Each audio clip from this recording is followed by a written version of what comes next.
And welcome aboard here to TSC Live. Here from the south side of Tallahassee. Beautiful Gene Cox Stadium. It's another soccer Saturday. Here the boys are back in town to host New Orleans.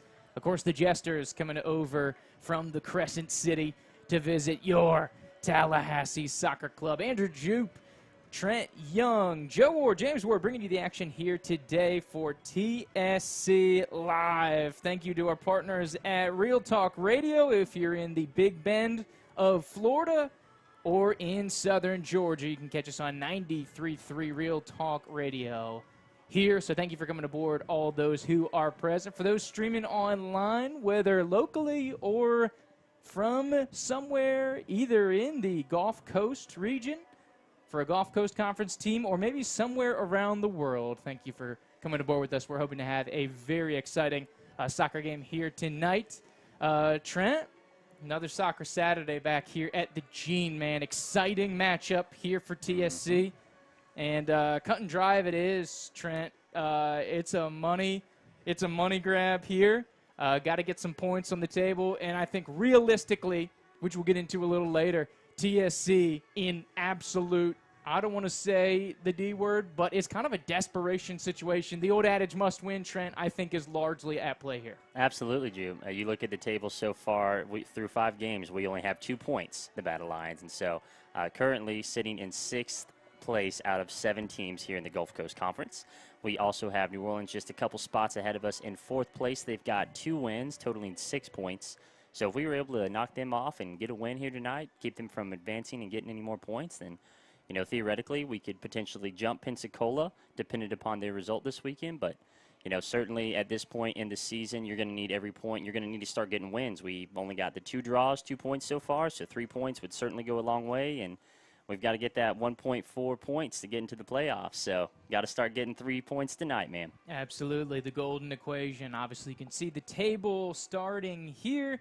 As you can see, one other game currently going on tonight, of course, that's happening in the Central Time Zone. Jacksonville, the top of the table, traveling to the bottom of the table. Trent, AFC Mobile will be hosting Jacksonville, so we'll try to keep an eye on that. So second half, we'll try to get up the phone, and we'll go to that other web stream provider that the majority of the league uses here to try to tune in on that other game here. Trent, maybe we'll get you with some scoring updates because, you know, this could make things interesting. Obviously, Jacksonville starting to get a little distance.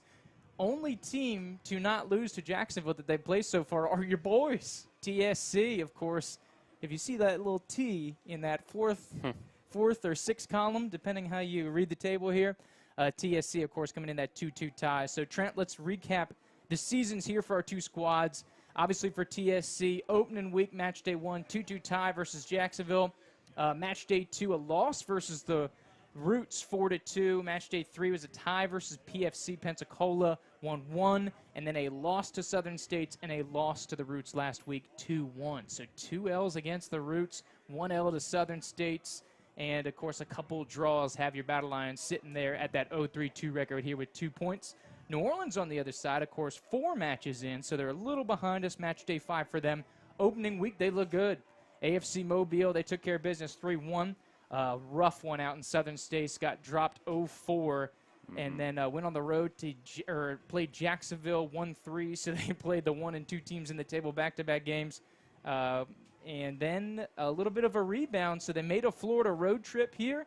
And, of course, this is the second game of their Florida trip here. They played the Roots out on Thursday, took care of them 2-0, and they're here on Saturday to finish off their little trip, which I think is a fantastic. They did it last year, too. Yep. I think a brilliant idea as far as travel concerns and consolidation. And, you know, every team is going to have to get at least 2 games in the middle of the week. So why not package them, try to knock out some of your longer road trips here.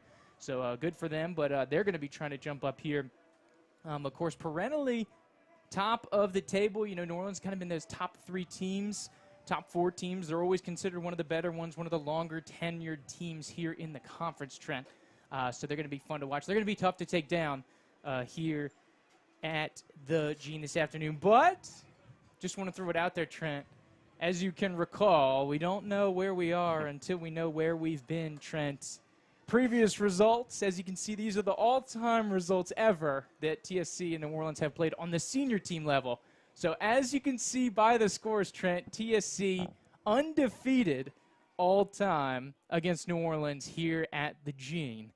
And I'll let that sit here. Of course, one of the finer match day moments we've seen was a Grant Wallum penalty kick late to preserve the 0-0 draw. And then we had a little bit of a hurricane delay and a rescheduled game, and that was a rough one when we played middle of the week out at New Orleans. And the score very indicative of how that game went. I believe that was the game that mathematically eliminated us from playoff contention last year, Trent. So a lot to swallow with that one. That was tough. That was tough seas. But looking to rebound here, 2022 brand new season. So all-time TSC 0-1-1 against New Orleans, seeing if they can level it up with 3 points here, as we discussed, dearly needed. So, Trent, as we like to do, we like to talk about the opposition. Of course, hometown radio broadcast here for TSC. So let's go behind enemy lines, Trent. Let's talk a little bit about New Orleans. We remember them last year, but a little different flavor to them this year. But what are some of the changes, or do you have players to watch that you want to see out here this year? Yeah, so they have 2 new strikers. They are Not new. They're back, man. No, they're back for another season. Forgive me. I don't remember them. I guess last year they had Mason Walsh and Sheldon Green, and that was a big part of their attack. But anyhow, wearing different uniforms this year. So we've seen them already. A couple weeks ago here at the Gene, they were wearing red, if I recall, red and black. I believe so. But yeah, we've got Luciano Galitza, and then we also have Maxiano Galitza. And so these are 2 brothers from Christian Brothers University. They each have 2 goals this season. Luciano is the older brother, and Luciano is the younger. Yeah. Max is the older of the 2 here, and, of course, the Lucho younger. But, yeah, the Argentinian strike force is what we're going to be going after here today, big dog. And so it'll be a fun one, of course. Max at the University of Memphis, both of them with 2 games here on the table so far in this season. So it'll be interesting to watch, man. So they have 6 total goals on the season, right, Trent? Of course, 5 of them being scored by New Orleans players, one of them an own goal versus AFC. Interestingly enough, only 2 goals here in open play, Trent. So the set plays are going to be key, and we see both of these guys in set play opportunities, whether it's getting free off of headers or scrambling around and getting some rebounds in the box. This team really capitalizing. I believe it's 3 goals so far this season on corner kicks or corner kick-related plays sequences here for New Orleans. So they're going to be really big factors pushing forward for here. But the Galizzi brothers, definitely a couple to be looking out for. So, of course, we talk about the opponents. Let's talk about our own boys. Of course, and with heavy hearts, we have this discussion, Trent, is because we've lost some critical pieces here to the equation here for TSC. And so, of course, these guys, we just want to wish them well. We see one of them on the sidelines here kind of training with the team. Christian Vanuk, of course, a torn meniscus will be a no-go today. Of course, we talked about Adrian Perez a couple weeks ago. Of course, I've been told ACL that he suffered during that Southern States game. And then Kari Davis, of course, with a quad injury, we've been told is also out for the year. So really big factors here for TSC and some fun guys that we love to see play. So just want to say, get well soon, guys. So sorry to hear some big losses for TSC, not only on the field, but, of course, bringing so much here to the table. So those are some guys we want to look for. And also, just because of last week, we needed to give you an update, and we have some games going on later in the equation here.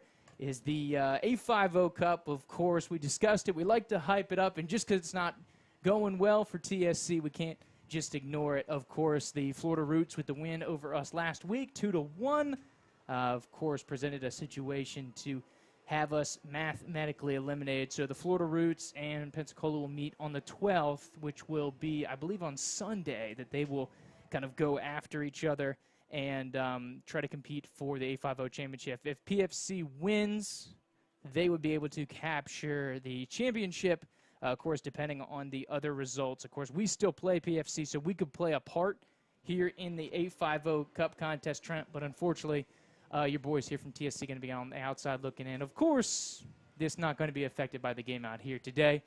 But we'll keep on trucking, man. 2023, is that the year? I hope so. It certainly wasn't 21 or 22, so process of elimination. Maybe right? we'll rotate it. So PFC got it last year. Maybe the Roots will get it this year, and then we'll get it in 2023. We'll just keep it cycling around and around and around it goes.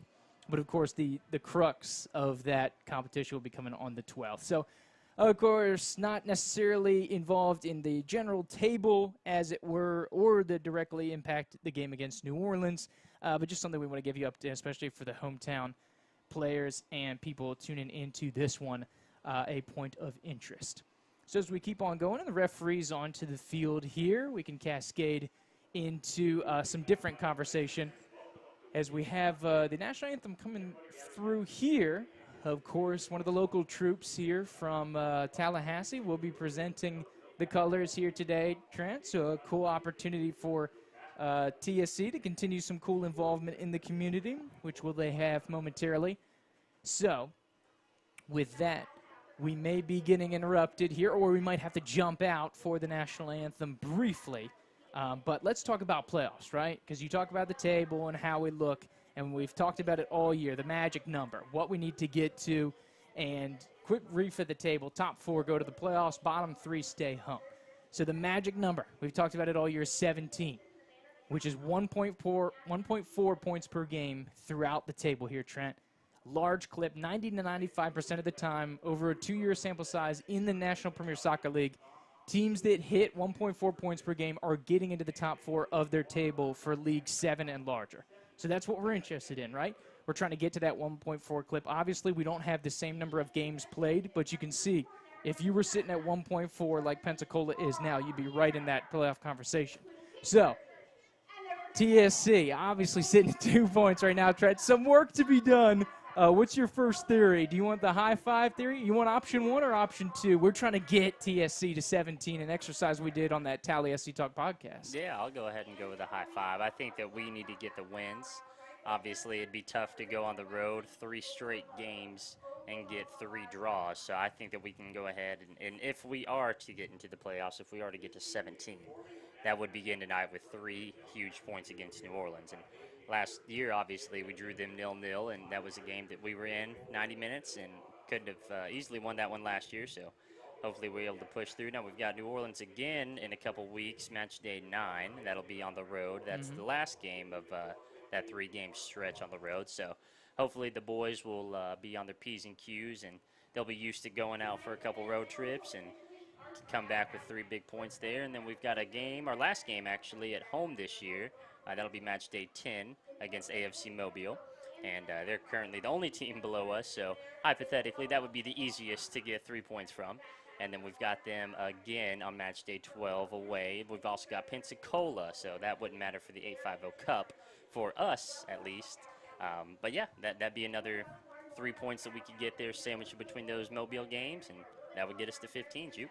Absolutely. And, of course, not predictions here. This isn't what our prognostications are, but this is realistically, Trent, you know, for the people. I know there's some New Orleans people tuning in.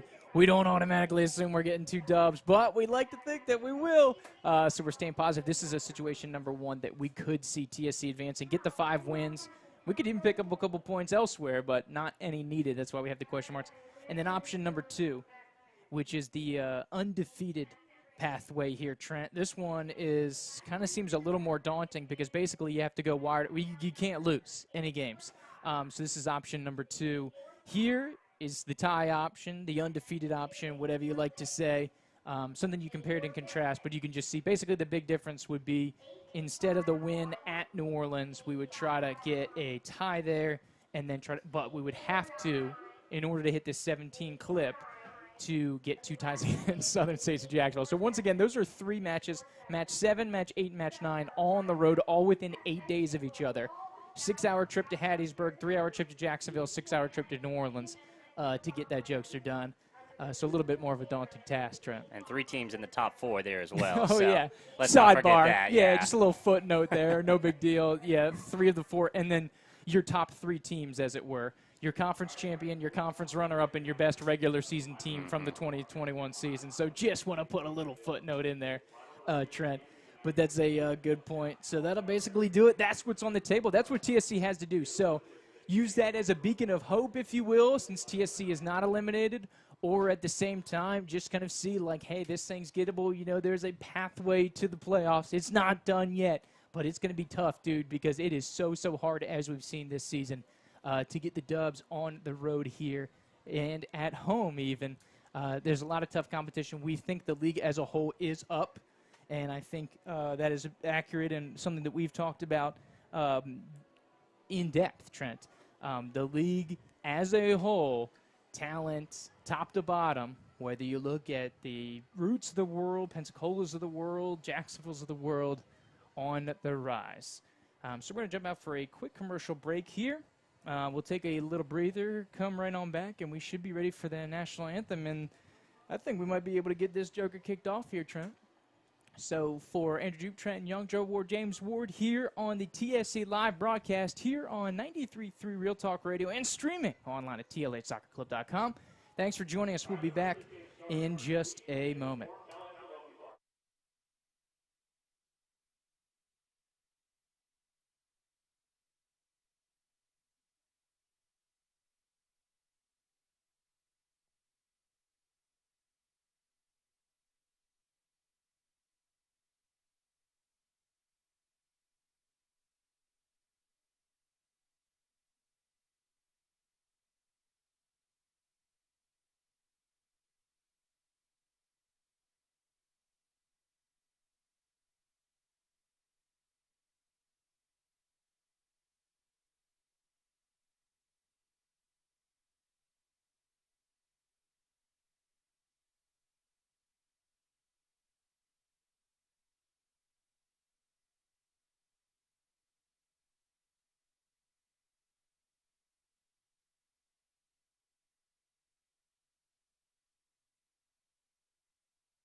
And there you go. Fantastic performance, Haley, from the Young Actors Theater here of Tallahassee. And as they have all season long, Trent, a fantastic job here and representing so many great young players. Not only players, Trent, of course, on the pitch, but elsewhere, man. There's a lot of cool things here in the city to be offered, and the young people are doing a lot of great things. So cool to see the Young Actors Theater partnering up here with TSC, and so far a fantastic situation here for the young people partnering with the community. So cool to see as we get ready to go on right here. And Trent, why don't you hit us up and let's run down some starting lineups here for both of these squads real quick, as we're just on the doorstep of starting this game. All right, so for your battle lines tonight, number 1 in goal, you've got Bosco Perry. Number 3 left back, you got Mike Samore. Jack Chambers, number 5, will be your starting center back. We've got Drew Daunt, number 6, potential right back, outside mid. We've got Bennett Mitchell, number 7, also outside back, outside mid. Then you've got San Robbins-Pierre, center back, number 8. We've got number 11, number 1 in your heart, cousin Cy Fontenot. Number 12, Ryan Daunt. How cool is that, Jude? So we've got Ryan Daunt and Drew Daunt. Just a couple weeks ago, Ryan Daunt was supposed to be in his last match here for the Battle Lions. And now we've got the two Daunt brothers back on the same pitch tonight. So that's a really excellent story. Really excited for them. We've got number 13, Charles Blankenship, starting. 15, your captain, Johnny Fitzgerald. And then you've got 16, Andrew Geyer. That is your starting lineup for the Tallahassee Battle Lions tonight. Absolutely. Should be a fun one here, Trent. Be very entertaining to see for your Battle Lions. We see smoke coming in, and we know that TSC wants all the smoke, Trent. Need the 3 points here on the table. Andrew Jupe and Trenton Young bringing you the action here tonight. TSC live on 93.3 Real Talk Radio, and, of course, streaming online, Tallahassee Soccer Club, the website, tlhsoccer.com, and the YouTube page. So like you can say up top, we got the gruesome twosome. There's going to be Blankenship, cousin Cy Fontenot. Johnny Fitzgerald going to be leading the midfield. He's going to have Drew Daunt out on the left. Or excuse me, Ryan Daunt. So we'll keep Ryan number 12 and Drew number 6 separate, Trent. They're going to be going at it here. Benny Mitchell should be on the right. And then backline left to right is going to be pretty much what it's been all season. With a little twist, Andrew Geyer getting the start. How about the young Thomasville man getting rocking and rolling here? And we are off and set here. TSC match day 6 versus the Jesters from New Orleans. Yeah, I'm loving the fact that we've got potentially 3 strikers playing up top tonight, really needing some goals, and we're going to go after it and go get them. Hey, you got to get them, man. And I don't think 0 goals to get a result here against New Orleans this year, man, the way they have that Argentinian strike force. We talked about the Galizzi brothers here, 9 and 10, Max and Lucho. And this will be an interesting player to watch. Just knocked it out of bounds. Alexander Blanche. He's a crafty, adventurous little midfielder out here on the perimeter for New Orleans. He's going to be a player to watch. Service centrally chested down to Johnny Fitzgerald, team captain here from Akron University. He's going to pitch it out wide to Zamora. He's playing up top, threading it through. Dangerous position there, looking for Blankenship. Morris going to come away with it, pick up the pieces. Looking to turn our New Orleans. Trying to spring on that counterattack are the Jesters, who are wearing all purple with accents of green here tonight. They wore the green uniforms over in Panama City, so looks like no laundromat on the road here, Trent. They had to bring both unis, so they're wearing purple here against the beautiful Saturday Golds. Here comes positioning. Look at Robbins-Pierre. He's hounded by Max Galizzi, and he'll do well to win the ball. A dangerous one. It's going to go to Lucho. Shot just wide of frame. A dangerous ball back behind the net at TSC. Ooh, maybe getting away with one there, Trent, but Bosco up to the task and making sure, even though it's off frame, he was ready. We'll be good to go. Had that outside post covered. Always prepared, Bosco Perry. There you go. So looking to get recycled and get things rocking and rolling here. Andrew Geyer, of course, player of the year in Georgia. Great season here for the Thomasville Bulldogs. Of course, a big member of the U19 squad here. Great to have him in the senior team picture. He's one of a couple U19 guys. Of course, you think about Ryan Daunt playing outside left mid here today that are going to get the start. So 2 U19 boys called up to the senior team. It's been a really great addition to the program here. Zamora now into the attacking third. It's going to keep this one on the ground. Looking for Fitzgerald. A nice run here just inside the 18. And the big goalkeeper, Lemoy Graham, here for New Orleans up to the task. He's wearing white tonight. Able to scoop it up and distribute over here to the back line to Raptise. So a little bit of a back and forth here early. This is one we assume is going to be a little more open than the game last week, Trent, as I think both of these teams realize they need to get up and rolling and try to grab some points here. I think New Orleans is under the influence that they significantly outplayed Tallahassee last year. They felt like they deserved the 3 when they came here a season ago. And, of course, sitting at 4th in the table, they're in a really dicey scenario, so they need some points. And TSC, this is essentially, we talked about it pregame, essentially must win for TSC. Not must get a result. This is a must 3 points here at home. And an early corner kick here for the New Orleans. It's going to be a right-footed outswinger. 4 or 5 Jesters in the box, going dead center. And it looks like they were looking for Blanche, the outside mid that we talked about. Bosco up to the task. He's rocking the pink, the beautiful pink keeper jersey here this season. Good little secondary win. Sai able to keep it in play. Service to Blankenship. He's going to be onside. Referee says play on. And he says, oh, he's going to call it back. It looked like he entertained the option for quite a little bit there. Trent, I thought he was going to let that ride. Late flag up, and it'll be a New Orleans throw here near side. Raptise will throw it in for the Jesters. Now get things rocking and rolling near side. A little back to goal is Galizzi. And they will backtrack into the midfield, at least according to the film this season. They're going to come back at it, both Max and Lucho up top. Max is number 9. He's the elder of the 2 brothers at University of Memphis. Lucho, the younger, he's at CBU, Christian Brothers University. Service to Blankenship down the near side here. Johnny wants to run this one quick, and the captain wants to get it up to the front line, see if he can get numbers 4, looking for Blankenship. And it'll be out for a goal kick as Kujaj was able to come up with the defense there for New Orleans. And it'll be a goal kick here for TSC over on the right end. Of course, TSC and the Saturday Golds going left to right, which is north to south geographically, as you can see. Or for those tuning into the radio familiar with the stadium, New Orleans in all purple, going south to north, of course, right to left. Bennett Mitchell with a nice slide. Good to see him up and healthy. Second game back after his injury this season. We talked about some notable absences. Kari, Christian Vanuk, of course, Kari Davis, Christian Vanuk, and Adrian Perez all done for the year. Quad, meniscus, and ACL injuries, respectively. So get well soon. Rooting for those boys. And an unfortunate side effect, man, is you know people are going to get injuries, but you hate to see them happen, Trent, especially to some great guys here for TSC.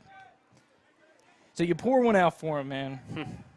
Is this one we get rolling here in the 6 minute of action from the G. New Orleans on the attack into the attacking half. A nice little short ball played here for the Jesters, trying to get up to the front line. Robbins Pierre, love his size and aggressiveness, his long legs, able to free it from one of the Galizzi brothers. I believe that was Max on the far side. Service, trying to play direct. Graham's out of the box. Cousin Sai giving chase. It's dumped here near side here for Raptise. Blankenship will pursue him, tries to keep him on the exterior. And Fitzgerald's able to poke it free. Back to Robbins Pierre. And Gyro thought about it, but way to keep the head on the swivel. That's Drew Daunt, as this one tried to be played across is picked off here. This one is going to be Lucho, the younger of the 2 Galizzi brothers. Dump back to Dominguez. Square ball here to the adventurous Blanche. And he'll go centrally and look to switch here for the Jesters. Little possession held there. And come back centrally. Morris, who's a man, looks like he's in the midfield. Good slide there by Geyer. Good win for the youngster. Pressing, adventurous attack, and it's going to be Mitchell. Yep, going in the book early. Benny, slide from behind, and that's about 95% going to pick up a Christmas card here for the referee. Yeah, especially when you're about 2 yards away from him. So this one will be a free kick. Dangerous position here. You're right about 28, just shy of 30 yards from goal. Width-wise, you're just inside the width of the 6-yard box here, Trent. So this is an opportunity, a dangerous area here for New Orleans. So you got to keep an eye on this. New Orleans, as we talked about, very, very successful on the set plays this season, Trent. Of their 5 goals that they've put in the net, of course, not including the own goal versus AFC, 3 of them have come on set play. Service going near post. Skates just wide, and Bosco Perry lets it go out of play for a goal kick here for TSC. As we cascade into the 8th minute, what do you think so far the action here, Trent? A pretty good game so far. We certainly see TSC's trying to get the ball a little bit wider and play it into space, run onto it. And I really like having Geyer at outside back. I mean, that's huge on some of those overlaps that we're going to have as we see right now. So, yeah, Geyer, I think he's going to be able to swing some balls in, maybe even get a couple shots on target. So, really oh, good little move and kick out here. Blankenship looking for some service. How about the little triangle there? Yeah. It was your boy Geyer. In a quick little one-touch in the middle of the park. I believe that was Benny, and then dumps it out to Mitchell. Nice little quick action here on the near side for TSC. Throw into the team captain, Fitzgerald. Morris able to poke it free. Mitchell now on the prodding attack. Oh, gets it to Cousins' side, right foot, but unable to twist it around. That's a really tough angle to try to put that one on face, but a good bit of attack here for TSC. Hey, man, Seth's trying. We saw that, that ball down here on the sideline. He was trying to keep it in play earlier. I mean, Sai's a very advantageous attacker, so look to see him attack that back line early and often tonight. Absolutely. Of course, leading goal scorer for TSC, knotted 3 on the season here, Trent. And I'm looking at the conference statistics. If everybody is reporting correctly, and according to the MPSL website, Cousins Sai currently tied for 2nd in the conference in goals. Watch out, world. Look out indeed. So, of course, big strike force here for TSC in New Orleans. Gets on the attacking half. They're looking to press a little bit. Here comes Lucho, the younger of the 2 Galizzi brothers. So, once again, just like we do for TSC, as of course, you can see, isn't this beautiful, Trent? The family affair being clearly illustrated here for the MPSL as semi-professional soccer is. The family affair, the close nature of it, my man. But, of course, you see it, brothers starting each way for either team. So we'll go Max and Lucho for New Orleans, and then we'll call our boys Drew and Ryan. We'll try to keep it easy. So we'll try not to throw in the last names, but they probably will fall in because that's just how it works, man. There's no way to avoid that. But this one's going to be out for a goal kick here in New Orleans. Get us rolling here in the 10th minute of action. Yeah, New Orleans usually keeps both their center backs on both sides of the post, try to potentially play it short, as we see there. Lamota Brown didn't even take it. Coming out of the back here, Kujaj. Service up top, that's Max. Galizzi back to goal. We told you they like to come back towards midfield. They want to pick it up, distribute, and then get going again. Fed outside. This one back into Max. He's about 40 yards from goal. Slice it through to Dominguez on the perimeter. He's handed by Chambers and Zamora looking to launch. This one's going to get back post. Geyer, good win on the back post and does well to head it not only out of danger, Trent, but out for a throw-in and not a corner kick. As we have talked about the success and the danger that New Orleans brings here on corner kicks. 3 of their goals this season, 3 of 6 that have gone in the back of the net for them on the score sheet have been off of corner kicks. This one's going to be dropped down, hits about the 12-yard line. Crucial win for Bennett Mitchell, and there's the adventurous Blanche doing a little behind-the-back action. Geyer is going to be hounding Raptiste, and he'll play it around. This is Morris. We remember him. He looks like he's in the midfield. I remember him being on the back line, I believe, last time they came to Tallahassee, Trent, but he's an adventurous jump starter for New Orleans as well, coming out of the back. Yeah, he played outside back a lot and was swinging a lot of balls in, but that's what a comment I made last year. I was like, why don't they put this guy in the midfield? I mean, he's getting a lot of success going forward, but, I mean, naturally, I was happy he was playing outside back. But, yeah, man. Let him do it, dude. It makes sense that he's up there this year, though. Yeah, absolutely. Absolutely. So, of course, rolling there. Throw in here for TSC. Going to be flicked on by Blankenship. Morris wins it back here for New Orleans. Dominguez takes a 30-yard rip. Barreling. Snow cone machine. Watch out. I believe we have the Aloha Ice over there, Trent. Of course, one of the fantastic community partners here for TSC. So if you're in the Tallahassee area, come on down, man. Get you some good food. And then there's a little soccer game going on, too. How about it? Yeah, man. Got a good couple trucks down there tonight. We got King Conch. We got chili and Childs, and then we've also got the sugar fix. So all kinds of stuff. Sugar fix, absolutely. Some good snow cones down there. I believe they have about a dozen flavors on tap for you down there the north side of the stadium. This one's going to be chipped over the top. Looking for Cousin Cy. Flag stays down. And does he do it again? Oh, my goodness. Cousin Cy is onside. Number 4 of the year. Number 11, but number 1 in your hearts. Trent, take it away. Cousin Cy, no! It's a goal. TSC, how about that? Flag stays up, and he is currently tied for the Golden Boot of the Gulf Coast Conference in the National Premier League. And he comes over here, gives Bruno, Rico, Petley, everybody a hug. Everybody gets some. Cousin Cy Fontenot is just unrelenting. 4th goal of the season. And Trent, we're going to follow up one more for the people that didn't hear it. It's a TSC goal!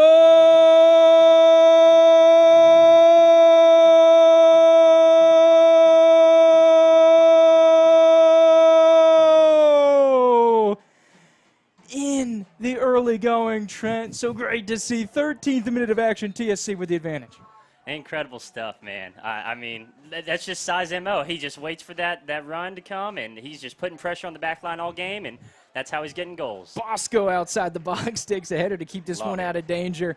And like you said, man, TSC plays direct. They say, we're going over the top. We trust Cy to beat your guy. And just like he did last week, chips the keeper, and for the 4th time this year, 3rd time, almost identical. He did it versus New Orleans. He did it versus the Roots, and he did it versus Jacksonville. All 3 very, very similar goals. At a certain point, if these teams are watching film, Trent, Cousin Cy feeling it now. He's got Blankenship and Tallahassee on his back with the advantage. They need the 3. He shakes Morris. Oh, Fontenot, another shot on frame, and he almost doubled the delight right there about 30 seconds after he did the first time. Graham up to the task and keeps it at 1-0 here. But TSC off and rolling here early. Taken away. You start to feel it, though. The stadium in the excitement. Mitchell chips it through and tries to find big number 11. And you see TSC bench getting up and at him down there. A lot of excitement here. Good crowd out. We were worried that the weather may keep some people away. Some very threatening weather patterns to our south, Trent. But so far, so good, my man. I hope they keep coming out, Jude, because it looks like these Battle Lions are smelling blood in the water, and they are really playing with some vigor now. Absolutely. Of course, with the 1-goal advantage, we got to be careful because we did go up 1-0 on the Roots. Battle Lions, we got to stay on it, baby.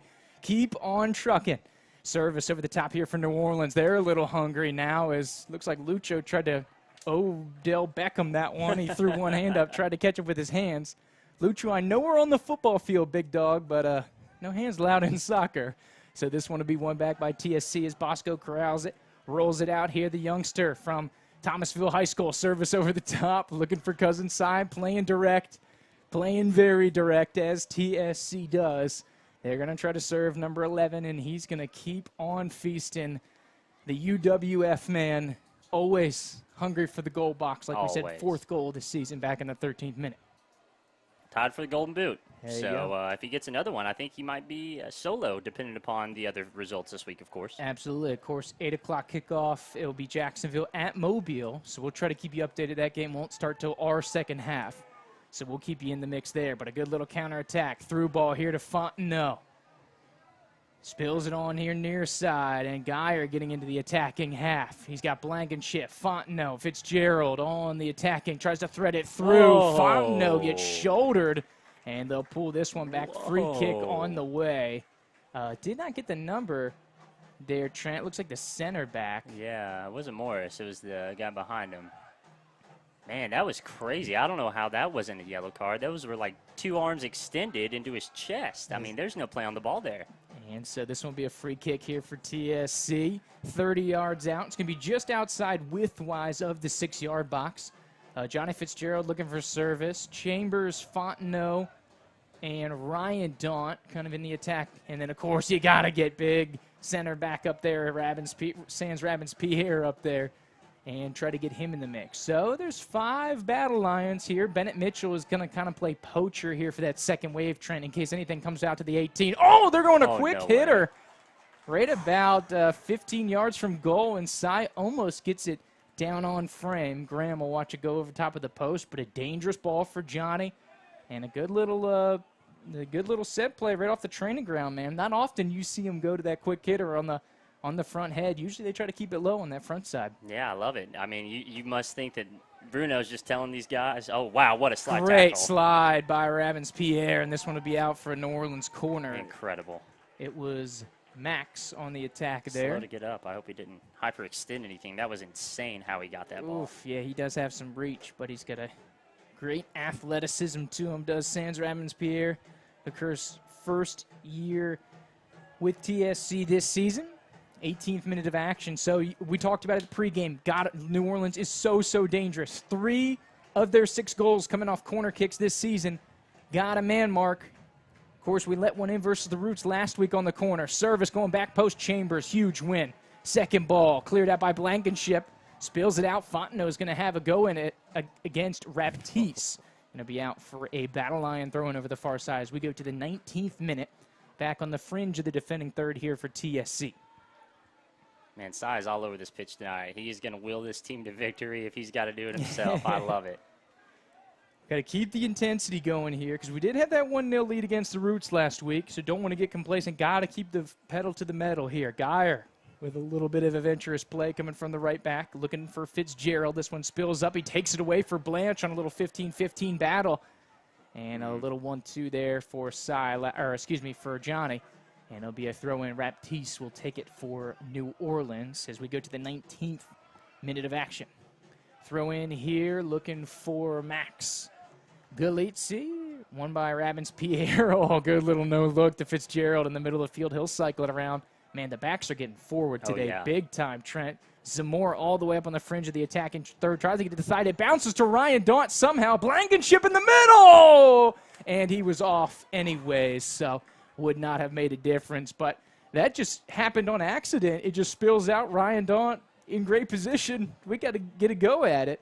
Of course, offside, so it'll be called back here in the 20th minute. But not so bad, Trent. Not so bad at all. TSC keeping the pressure on here just 20 minutes into the match. Yeah, lots of chances early and often, and you really like having Mike Zamora on the left. Obviously, he can get forward and cross the ball, and then you got a natural-born striker playing right back here with Geyer who can dribble and set up his teammates, possibly take a shot. So really loving this lineup tonight from Josh Bruno and the boys. Absolutely, absolutely. Throw in going here to the younger of the two brothers, Lucho. Overlapping run to Dominguez and a handsy Drew Daunt effort. And we already have one on the book, No Benny. way. Number 7's already in the book. Tough. And did we just get number 6 in the book as well? I couldn't tell. I think it was actually Johnny. It was weird. They were like standing right next to each other. Man, it happened so fast. I apologize. I was looking right at it. Still didn't see. I have to wait for the official announcement here, but looked like it was a yellow card pull here because he called over Drew, but Johnny was also in the area. So I believe the card was on Drew, but Johnny as, team captain representative. So second yellow card already. Free kick, dangerous position. Good win by Chambers as they try to cycle this one out, and Drew will clear.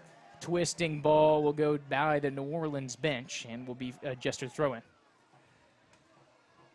Trying to find Sai, but we've currently got Blanche. Really looking good tonight, making a good run. Number 11, Dominguez, brings it back. Oh, bounces. This one will get on frame. Bosco need to be called upon, and he will push it out of play. It'll be a New Orleans corner, but for the moment, still with the advantage here for TSC, a dangerous one. It's tough redirecting the ball in the box, because obviously you don't want it to go straight at the goal. You want to throw something to redirect it, but sometimes that puts it perfectly on target like we saw there. But Bosco Perry, man, always ready. Always got those corners marked, and they go short here. Try to cycle it around. Dangerous ball going back post. Able to dunk it in, and the visitors even it up. We talked about corner kick-related plays, and New Orleans does it again. 4th time this season off a corner. And it's the 3rd goal here on the season for Max Galizzi. And just like that, we're back to even. Heartbreaker. But great play. We talked about. Got to mark him up, man. Absolutely. Second wave. 4th goal off corners this year for him. To no surprise to anyone, well, I won't say anyone, but no surprise to the ones who caught the pregame or have been watching the New Orleans film, man. They obviously work on corners a lot, and they've been very productive.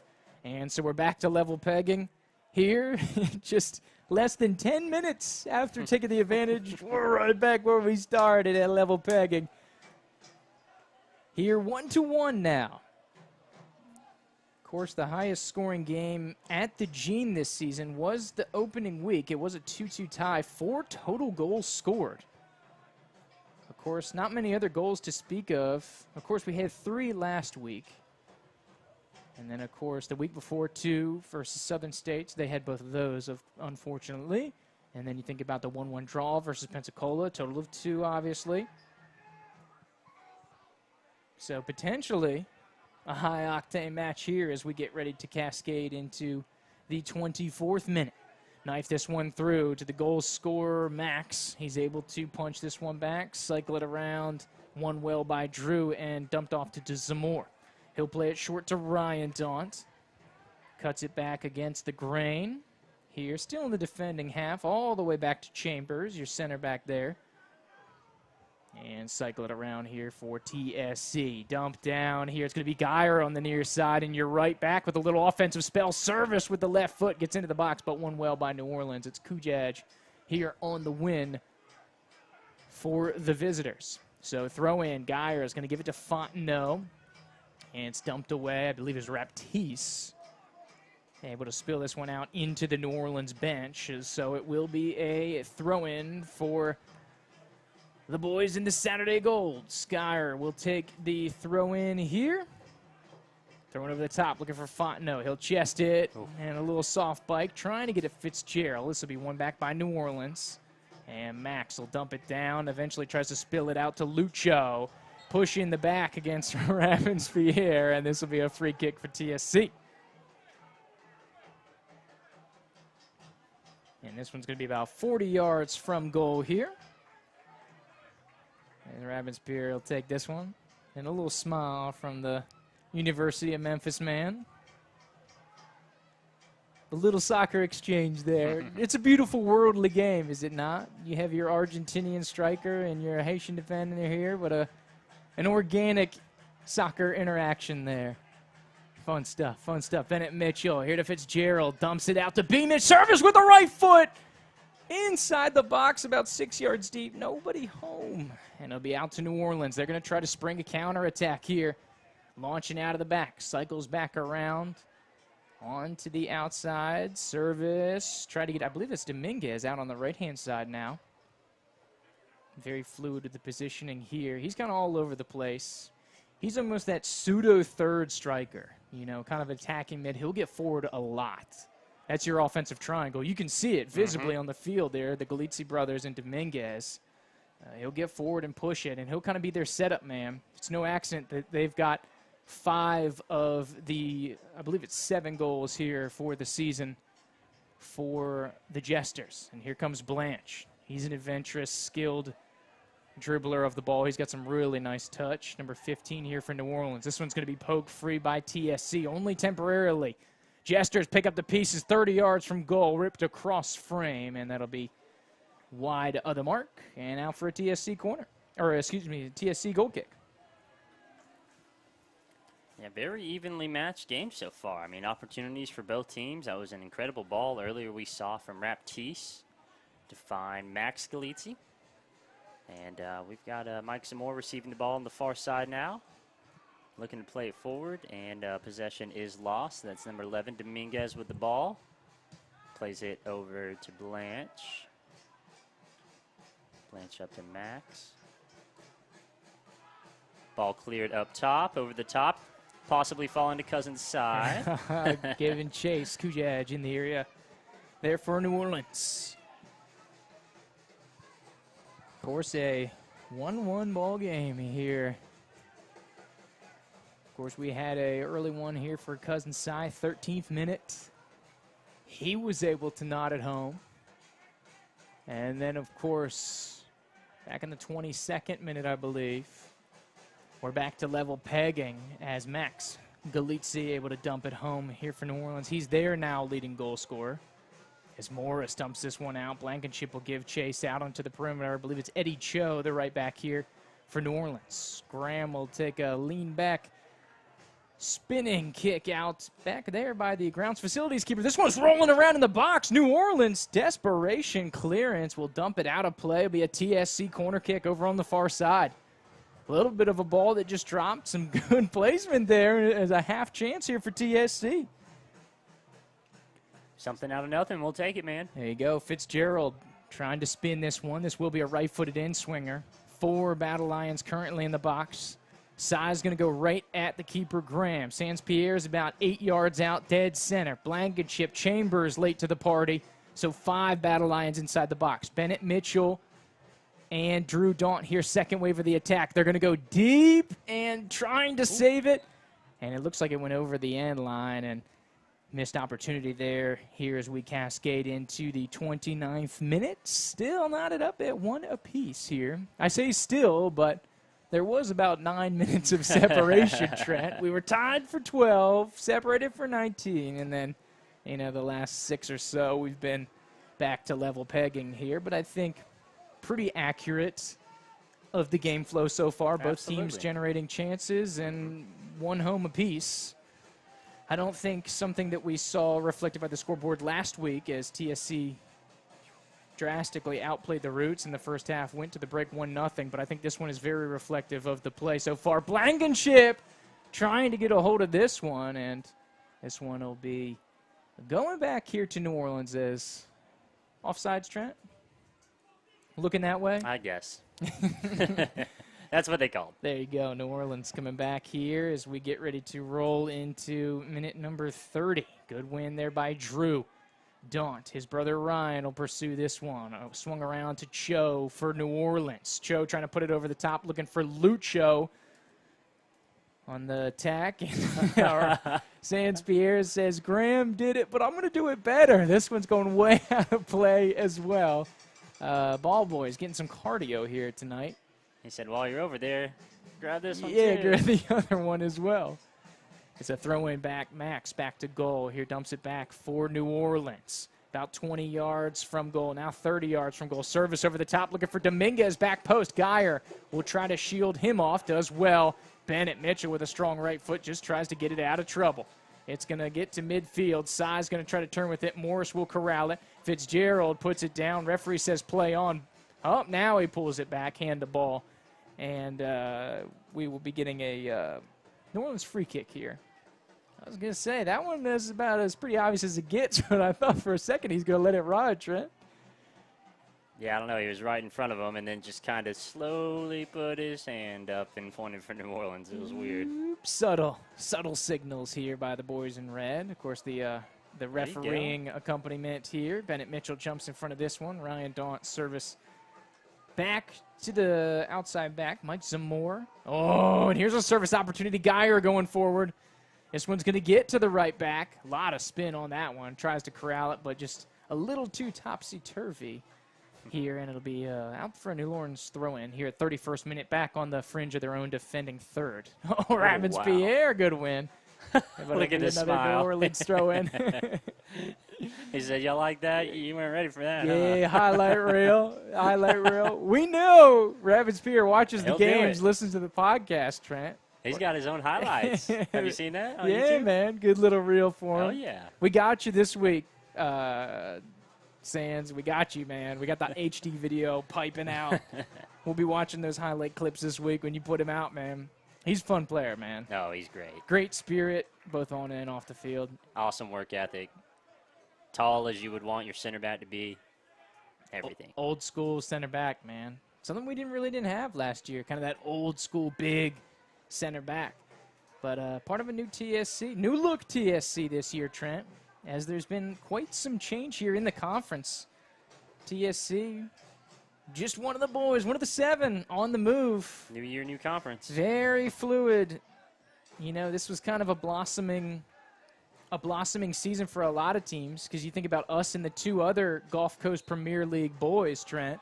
Of course, we brought AFC and Pensacola up with us. AFC Pensacola, of course, and then Gulfport, who is no longer with us.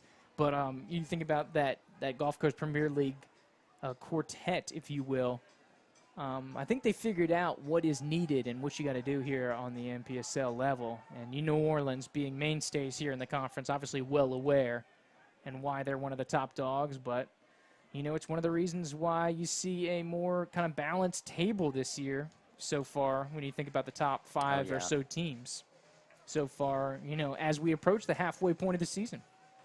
Well, last year was the Roots' first year, and they've definitely come on really strong this season as they're in the top 4 now. And New Orleans, they were kind of always in that, top 2, 3, 4 teams, and they're still there. And Jacksonville's always going to be up there, top couple. So, it's really just a race to get to that 4th spot in the playoffs, man. Got to love a competitive league like that. Service from Zamora. He's trying to find Cousin Sai. He's inside the box, about 10 yards from goal. Left-footed shot about 3 yards wide of the near post.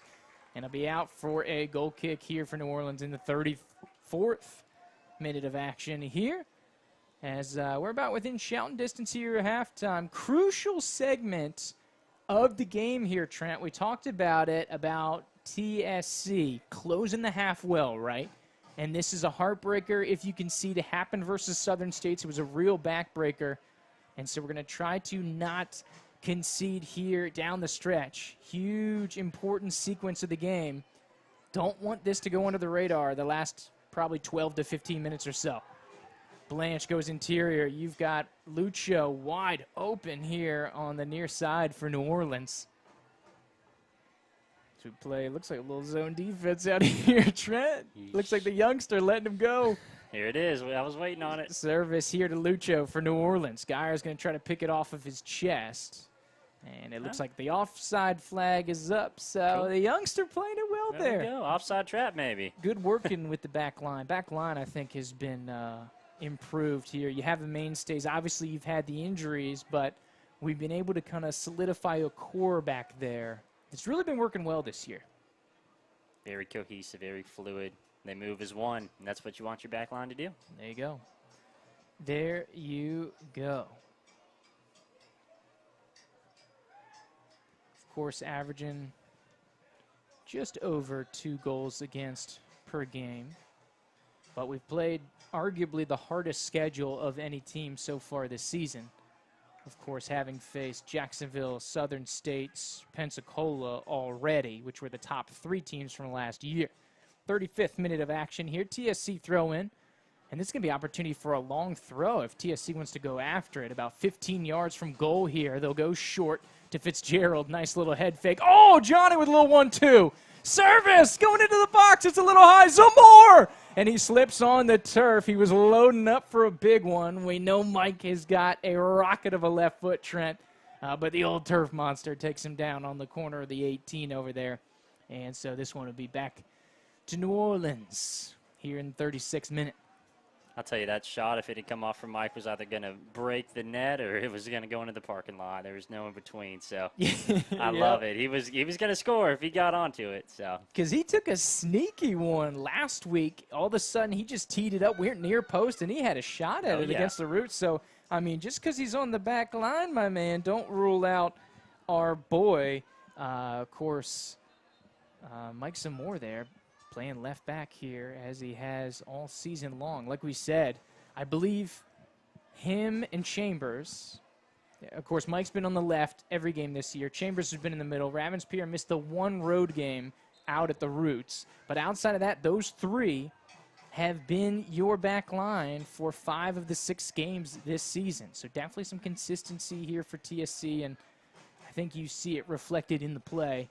Because at this point last year, I believe we had probably 16 or 17 goals allowed at this point in the season.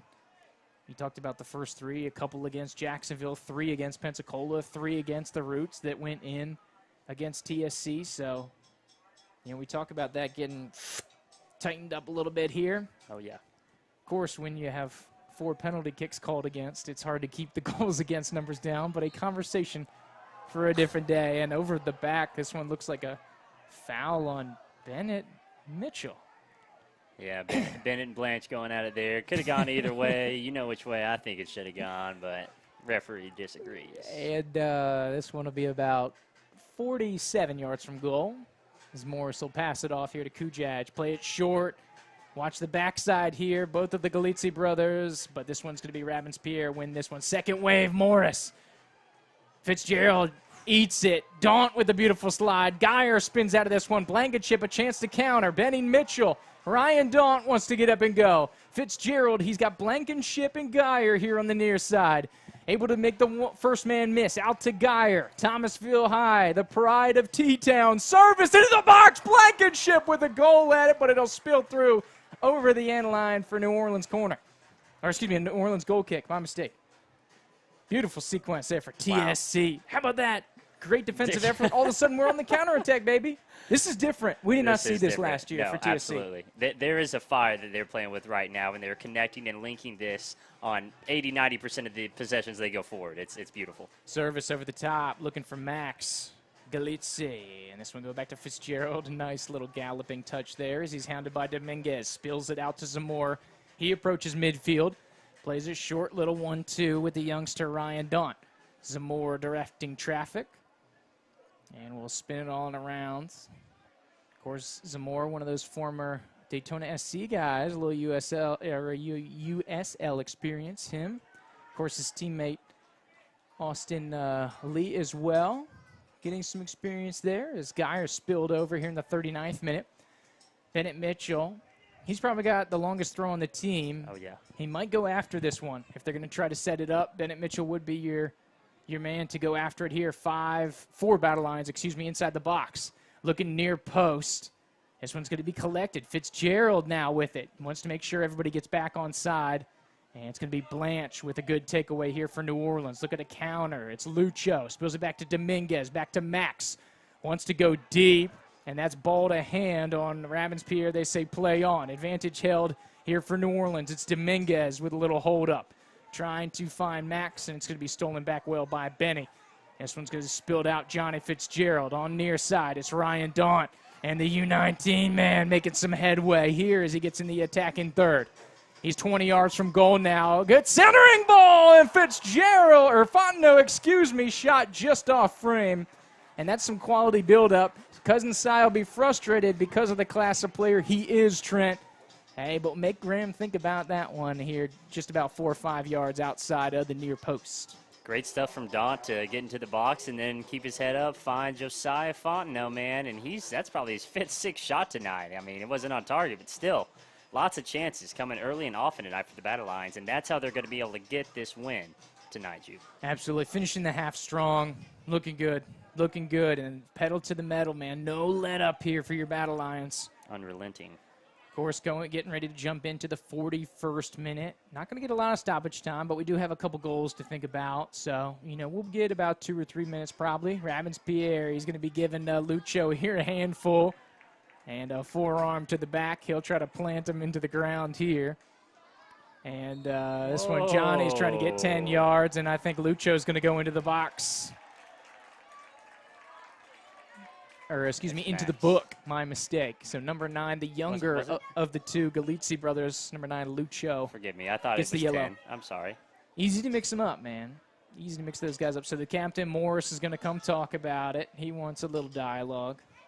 Maybe he's looking for some suggestions here for some post-game meals. We joke about that, Trent, but we did run into the entire Southern States coaching staff after the game a couple weeks ago at a local establishment. Oh, yeah, we did. Chambers, about 40 yards from goal, looking to take the free kick. And this one, service over the top to Zamora, who's on the fringe of the attacking third. That's our left back up there with a little bit of advancing play, a towering, twisting service to Blankenship. And this one will spill out and be cleared by Raptiste. And, yeah, if you're going to call it one way, that's going to go the other way. Fair for the refereeing crew. But nothing malicious. He fouled him, and then he smiles, and he helps him up and pats him on the back. And I think those exchanges were pretty even each way. Absolutely. And we talked about good refereeing crew last week. Good one tonight, too, man. Yeah, they're calling it pretty even. It's a little tighter than they were calling it last week, but, I don't see a team being favored here, which is what you want. Precisely. So I'm okay with it. So, we dog them when they're down, but, shout out when they've been doing a pretty good job. Absolutely. I say shout out to the boys in red so far. Good shield by Zamora there. Lucho in there trying to get an attacking position. Bosco wants to get up and go. A nice little air tracker on this one. Cousin Cy, oh, that one popped up on him, hit him in the face a little bit. He'll try to shake it off and get rolling as New Orleans clears this one off the back line here. Minute 43 of this contest. Blankenship wants to go at this one. Graham off of his line. New Orleans able to spill it out of danger. Looking for some service up top. Zamora and Lucho bumping shoulders a little bit there, but Big Mike with the flex over there on the far side. Man, he's really been playing great these last couple weeks, Mike Zamora. Absolutely. And you could tell last year the injury was kind of hampering him, but he looks a lot fresher than he did last season. And Mike has put together a fantastic 2022 season, locking down that left side. Every game. There you go. So throw in here quickly for Chambers. And the switch is always there whenever the ball goes out for a throw-in. I've noticed that with New Orleans. They play very centrally. I don't know if they're trying to just bait the Battle Lions, out wide and then put the clamps on them. But, I'll take the ball at midfield with Geyer, unmarked all day, man. There you go. And maybe they're rolling, of course, on the football field here, Trent. It almost looks like a cover 3 on number 11 right there at times. As they should.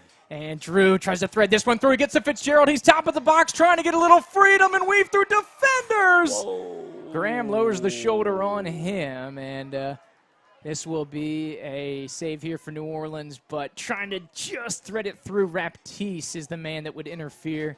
Otherwise, Johnny probably gets a shot on frame there, but Graham up to the task. A towering ball that Geyer will head out of the air. And Blanche and Benny battling for this. That's a scrappy couple of guys there. That's been a fun battle so far. Blanche for New Orleans and Bennett Mitchell. Quick throw here for Mitchell. Looking to go Blankenship down the near sideline. Kujaj trying to protect the ball here for New Orleans. He'll look to turn. Service is going to be pickpocketed by Bennett Mitchell. Off of Kujaj will bounce to the interior. Flicked on. Ryan Daunt looking for Cousin Cy. Johnny's going to pick up the pieces 30 yards from goal. He's able to maintain control. Somehow good step by Morrison. New Orleans will win this one back. He chips it over to Max. Galizzi looking to turn and serve. Geyer will hound him. He'll play it on the turf here and look for a switch-out ball. This one gets to Cho, the outside back for New Orleans. Service looking for Lucho, the other Galizzi brother on the far side. Chambers hounding him. So it's Argentina versus Wales over there on that far side, Trent, as we get ready here for the World Cup coming up in a couple of months. Oh, yeah, man. A lot of international flavor in this game. Service over to the far side. Here comes Zamora pressuring, and will be dumped back to Dominguez. Cycled around here. Nice square cross on the ground. Raptiste. Of course, he had the setup on the big first goal for New Orleans back about 20-plus minutes ago. Bosco, a diving effort. And some theatrics here from Max, and the referee says, nothing doing. It'll be a corner kick here for the Jesters. As we get into stoppage time, first minute of stoppage time here for the men in purple. I mean, that was a really good dive. I'll give that a solid 8.5 out of 10. And a more inexperienced referee would have given a penalty there. So. There you go. Dominguez looks like he'll take the corner for New Orleans. Once again, New Orleans 4 goals off of corner kicks this year, including their first in the 22nd minute. 1 minute deep in stoppage time. Service dead center about 4 yards out. Mike, big win for Zamora, able to flick this one through, but it will give the Jesters another crack at it, this time over on the far side as Dominguez trots out. This one will be an outswinger for the right-footed man here. But I don't anticipate us, as we talked about, getting too much stoppage time here, Trent. So Battle Lions don't want this one to go in. This will be one of the last sequences, depending how this one dumps out. Service from Dominguez, going to go dead center, 8 yards from goal. Bouncing around, Chambers gets a touch. Ravens-Pierre with a blast high into the air. And like we said, it might have been one of the last chances, and is. We go just over a minute deep into stoppage time, and we'll take it to halftime here, 1-1 here on this one, Trent. And a fun, entertaining affair that we've had so far. And we will go all leveled up here, 1-1 at the break. Of course, just a little bit of stoppage time here to speak of, but a very entertaining first half, was it not, my man? That was, in my opinion, the best half they played this season. I mean, hands down, as far as attacks, as far as defending, they were able to push forward and drop back and cover the goal at will. It was phenomenal. So hopefully we can get a little bit more of that in the second half and get another goal or two, man. And as I look down, as I see Josh Bruno down there, looks like an old wily Wildcat, Justin Laird, down there catching up and giving his support from the bench tonight. There you So go. love to see him back here. There you go. Coach J Bone in the mix here for TSC. Of course, a big factor of the team last year. Of course, a big-time goal scorer here for TSC, but cool to see Justin around the program. Obviously, a lot more family matters and family obligations to be done here for him, so not part of the squad, but he's still in the mix, man, and he has a fantastic soccer brain. But cool to see the brain trust there.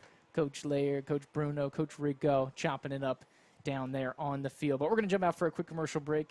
Here, come on back with a little TSC Live here, of course, TLHsoccer.com, Tallahassee Soccer Club website, and, of course, here in the Big Bend of North Florida and in South Georgia. We're talking the talk, Real Talk 93.3 here, terrestrial radio. Come right on back on the other side of the break.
And welcome back here to TSC Live. Of course, one of the community partners here for TSC, local troops here in the Tallahassee area. So cool to see both boys and girls scouts troops from the area. Always good to see the youngsters out here tonight. Absolutely. On Saturday night. Absolutely. What better place to bring out the family, Joe, than to here on the south side of town at the Gene Cox Stadium here for a fantastic soccer game and a fun game it has been, man. What you think of the action so far as a whole, Joe? Are you entertained here tonight? It's been good. It's been a good game. New Orleans, their one goal was on a set play off a corner kick. Tallahassee got another one of them goals where the goalie's out of position and they took advantage. Good teams do that here, so it's an even Steven game. But here are the numbers at halftime. Here's one of the things we talked about: corner kicks that led to set plays. It's 5-1 New Orleans right now. Yep. Goal kicks 7-4 New Orleans. Free kicks, 7-4. New Orleans. See a pattern? That I do. Throw-ins, 17-15. New Orleans. Fouls, 7-4. Tallahassee. Shots on goal, 4 each. And saves, Bosco with 3 saves. New Orleans with 1. There you go. There you go. So far, a close competition, but, I mean, it was a point of emphasis, right? Had to mark up. You had to pay attention to what New Orleans was going to bring to the table. You knew they were going to try to capitalize off the set plays coming into this.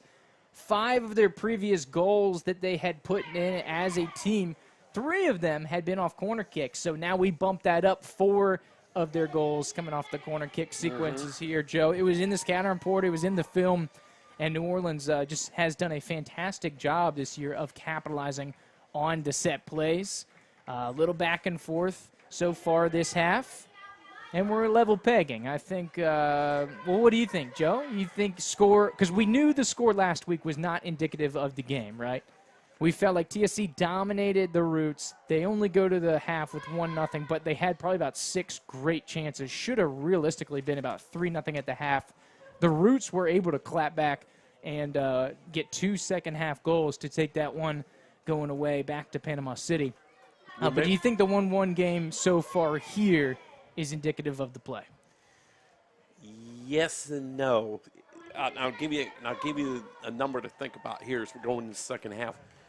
Last week, again, to illustrate your point, last week Tallahassee had 15 shots on goal to 7 for the Roots. Tonight, it's only 4. Now, Tallahassee needs to get some better opportunities. They've gotten some good opportunities here, and they're just missing about like this much. Oh, yeah. I mean, they're generating options. That is not the question. Yeah, that's not the issue. You know, at times this season that has been trying to generate it. I mean, the shots are there. Not necessarily off target. We talk about Fontenot probably had 3 within 3 to 5 yards off of the post, but they're right there attacking positions, and TSC throwing bodies forward, especially to close that half, which is important because that has been a crucial junction which has burned TSC in the past, is that let up before halftime. And that's what I like to see. I like to see teams rush forward. I like to see it when Tallahassee rushes forward. They put more men down there on the offensive end, put more pressure on the other defense here, because I think that generates more opportunities here. Absolutely. And this is kind of more of a, you see it, kind of a more fluid counterattacking team that are able to spring forward. You look at the personnel and just the way that they play, the fluidity of it, and it's not necessarily direct all the time. Yes, they do, and they're known for playing direct, and you saw the goal. That was just straight line, direct, a very brash brand of soccer. It's not your constructive, your build from the back. And we just come right at you. Sometimes the best play is, hey, I got a guy who knows how to finish and is fast and is one of the top goal scorers in the conference. I'm going to chip it up, and I'm going to let him do the rest, man. And sometimes you don't need to overthink it, and that worked early here for TSC. And now you kind of had New Orleans perk up. They're like, whoa, we got to respect this number 11 guy maybe a little bit, but Cousin Side taking care of damage. 4th goal of the season for Fontenot. About 3 of them goals, he's caught the goalie out of position on at least 3 of them. Almost identical. Jacksonville chipped the keeper. You saw the one a couple weeks ago last week against the Roots. Against Panama City. Around the keeper. What? Same exact thing. And you know, the scouting report is going to be out there. Oh, yeah. And you got to tell your goalie, you got to hang back here if you see 11 coming at you here. But we've seen it now for at least the 3rd time at least in 6 games. Cy gets a goal, and one of the main things he gets a goal. And this is not Cy's fault. Cy is doing what Cy's going to do. Oh, yeah, He's going to attack, and he's going to score. Right. But the goalie has got to learn. He's got to hang back. Yeah. Here and not come out. Good for us, though. We'll take it, man. We'll take them. Oh, absolutely. We'll take them here. Of course, a local TSC broadcast here, a pro TSC affair produced by Tallahassee Soccer Club and friends and for the Tallahassee Soccer Club community. So we appreciate those from New Orleans or others that may come aboard and enjoy the product.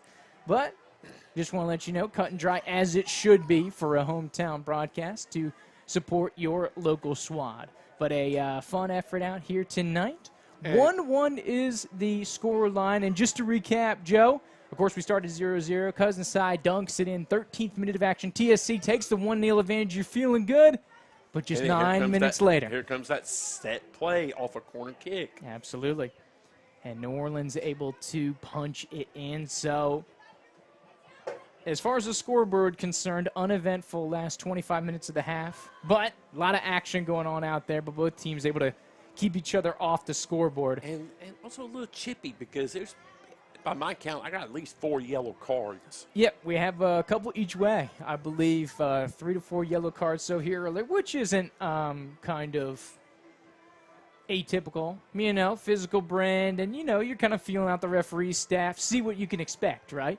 Make them call it and see what kind of staff you're going for. We kind of referenced it a little bit. We had a little more of a lenient staff last week, so it looks like the staff this week calling a little tighter than we had against the Roots. But I think a fair refereeing performance in the first half. And they are consistent. That's all you want if you're both teams. Thumbs up, thumbs down. What do you give the referees here? I give thumbs up. As long as they're consistent. I agree. As long as they're consistent, we're good. Consistency you can plan for, you can play for, and you feel like that's what you want to do. Don't dictate it. Do what you need to do. Thanks for coming aboard. Here's your paycheck, and keep on rolling, right? Mm-hmm. And they'll keep on rolling here. Of course, 1-1 here from the Gene on the south side. Joe, we talked about it. The weather potentially threatening. What do you think of the crowd coming out here tonight, man? As we see James Ward, fantastic camera shot there to highlight here the clouds peeking through. So we'll try to tuck this best crowd logo here. Best crowd of the homestand. Woo! Yeah, this has been for the last couple weeks. You had the holiday weekend. You talk about all the high schools had that graduation week.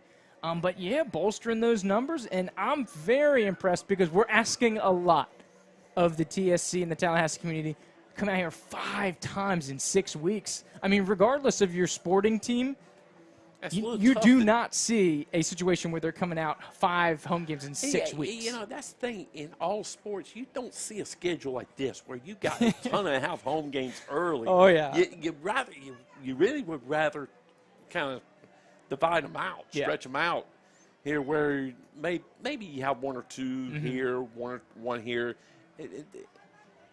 Here, but this has been on the unusual side to have 4 in a row, and you've 5 of the first 6 at home. Now look what's staring you in the face. Yeah, because we'll talk about it post-game, but let's get to it. I mean, I think natural segue, Joe. Well done there. We have a TSC schedule upcoming. Well, at least I thought I did. I teased it, and I do not have the support. So I know we have it in the mix here, but Southern States, then Jacksonville, then New Orleans. Right. The first 3. Oof. This is that 3 games in 8-day trip we've all been talking about, and it's almost here. Absolutely. The beast, the gauntlet, as we've been calling it here this week, But Joe. like I said, keep this in mind.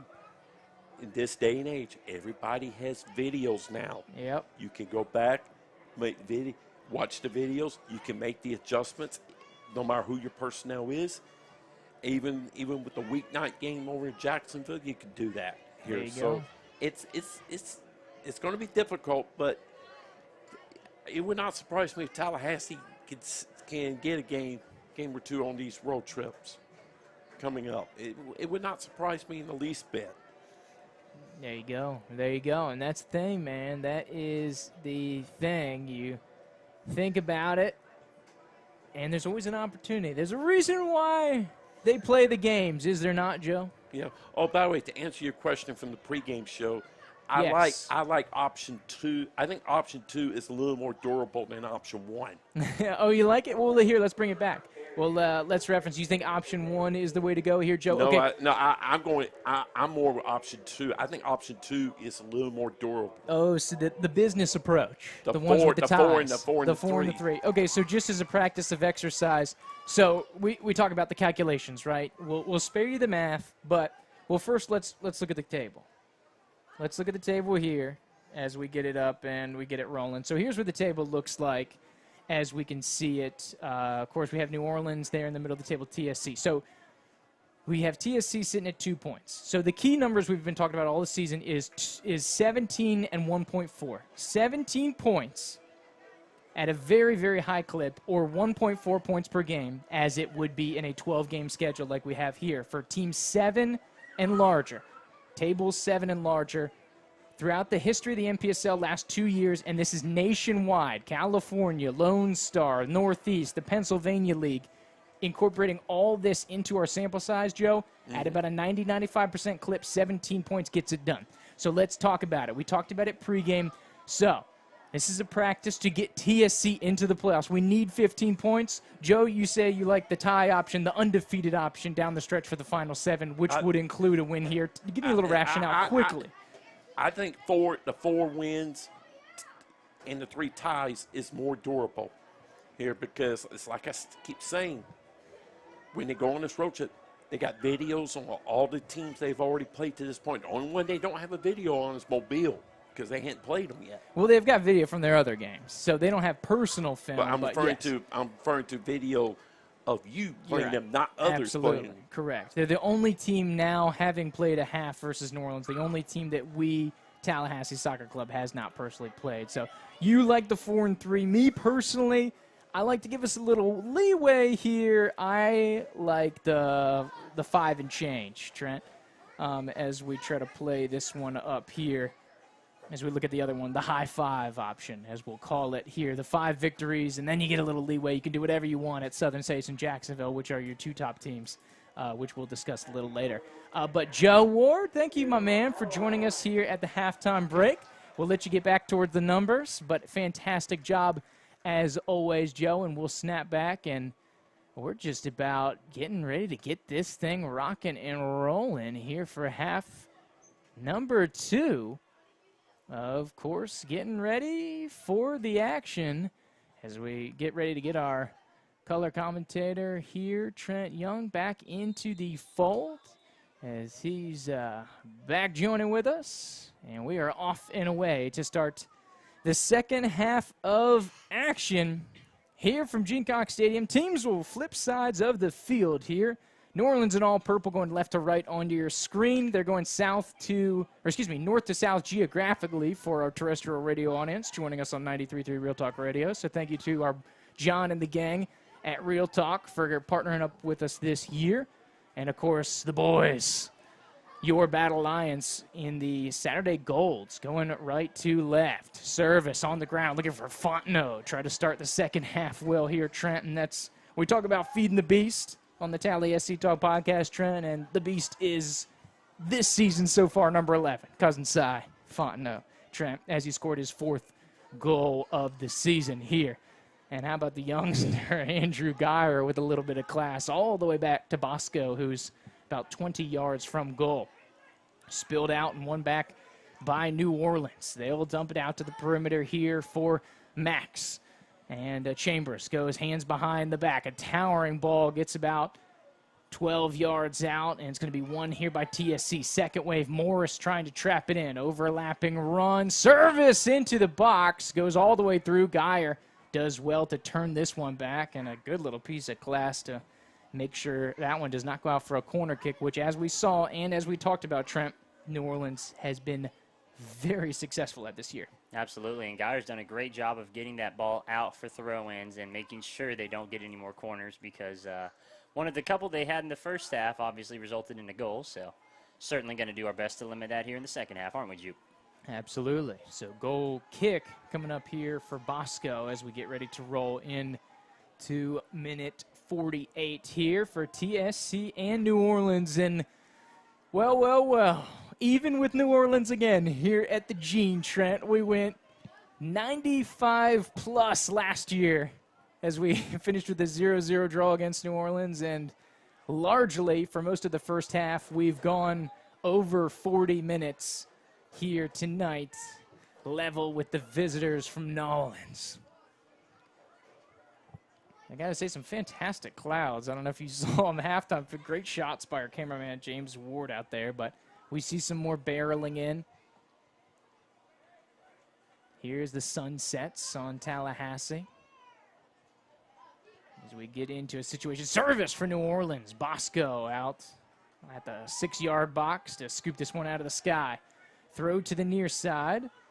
It lands here for Ryan Dawn. This one will be on the ground here to Cousins' side. Drew will send this one up to Blankenship, but he's just a bit off, and the offside flag is up. So we do have a change of personnel in the midfield. Of course, coming into this one, new substitutes. Mateo Arbeláez will be over on the right-hand side here for TSC. Drew Daunt's going to kind of fold into that center mid. Ryan on the left, so it looks like Arbeláez has replaced Bennett Mitchell to start the second half here for TSC. Drop back on and tries to thread it through Ryan Daunt. Good ball to Blankenship. He's got his head up. Arbeláez. He's got with him Andrew Geyer. A nice overlapping run for the right back here. Nice little hesitation. Service coming. Geyer. This one couldn't quite get around that one. Spins just over the goal, but make Graham think about it for a hot second there, Trent. Keeping him on his toes, man. Hey, you awake in the second half, Mr. Brown? There you go. Mr. Graham, there you go. Of course, as we cascade minute 50 here from the Gene. A couple substitutes warming up here, and if we do have to go into the pocket here, Trent, we've got some attacking players that we could throw into the mix if we need to go get it to try to lock down these three. Here goes Lucho. Sans Ravens-Pierre, another sprawling effort. All ball. Referee says play on. Arbeláez gives it back to Geyer here. Pressure coming from Max. Chops down Geyer from behind. Looks like it'll be a free kick here for TSC. About 30 yards from goal on the fringe of the defending third here for TSC.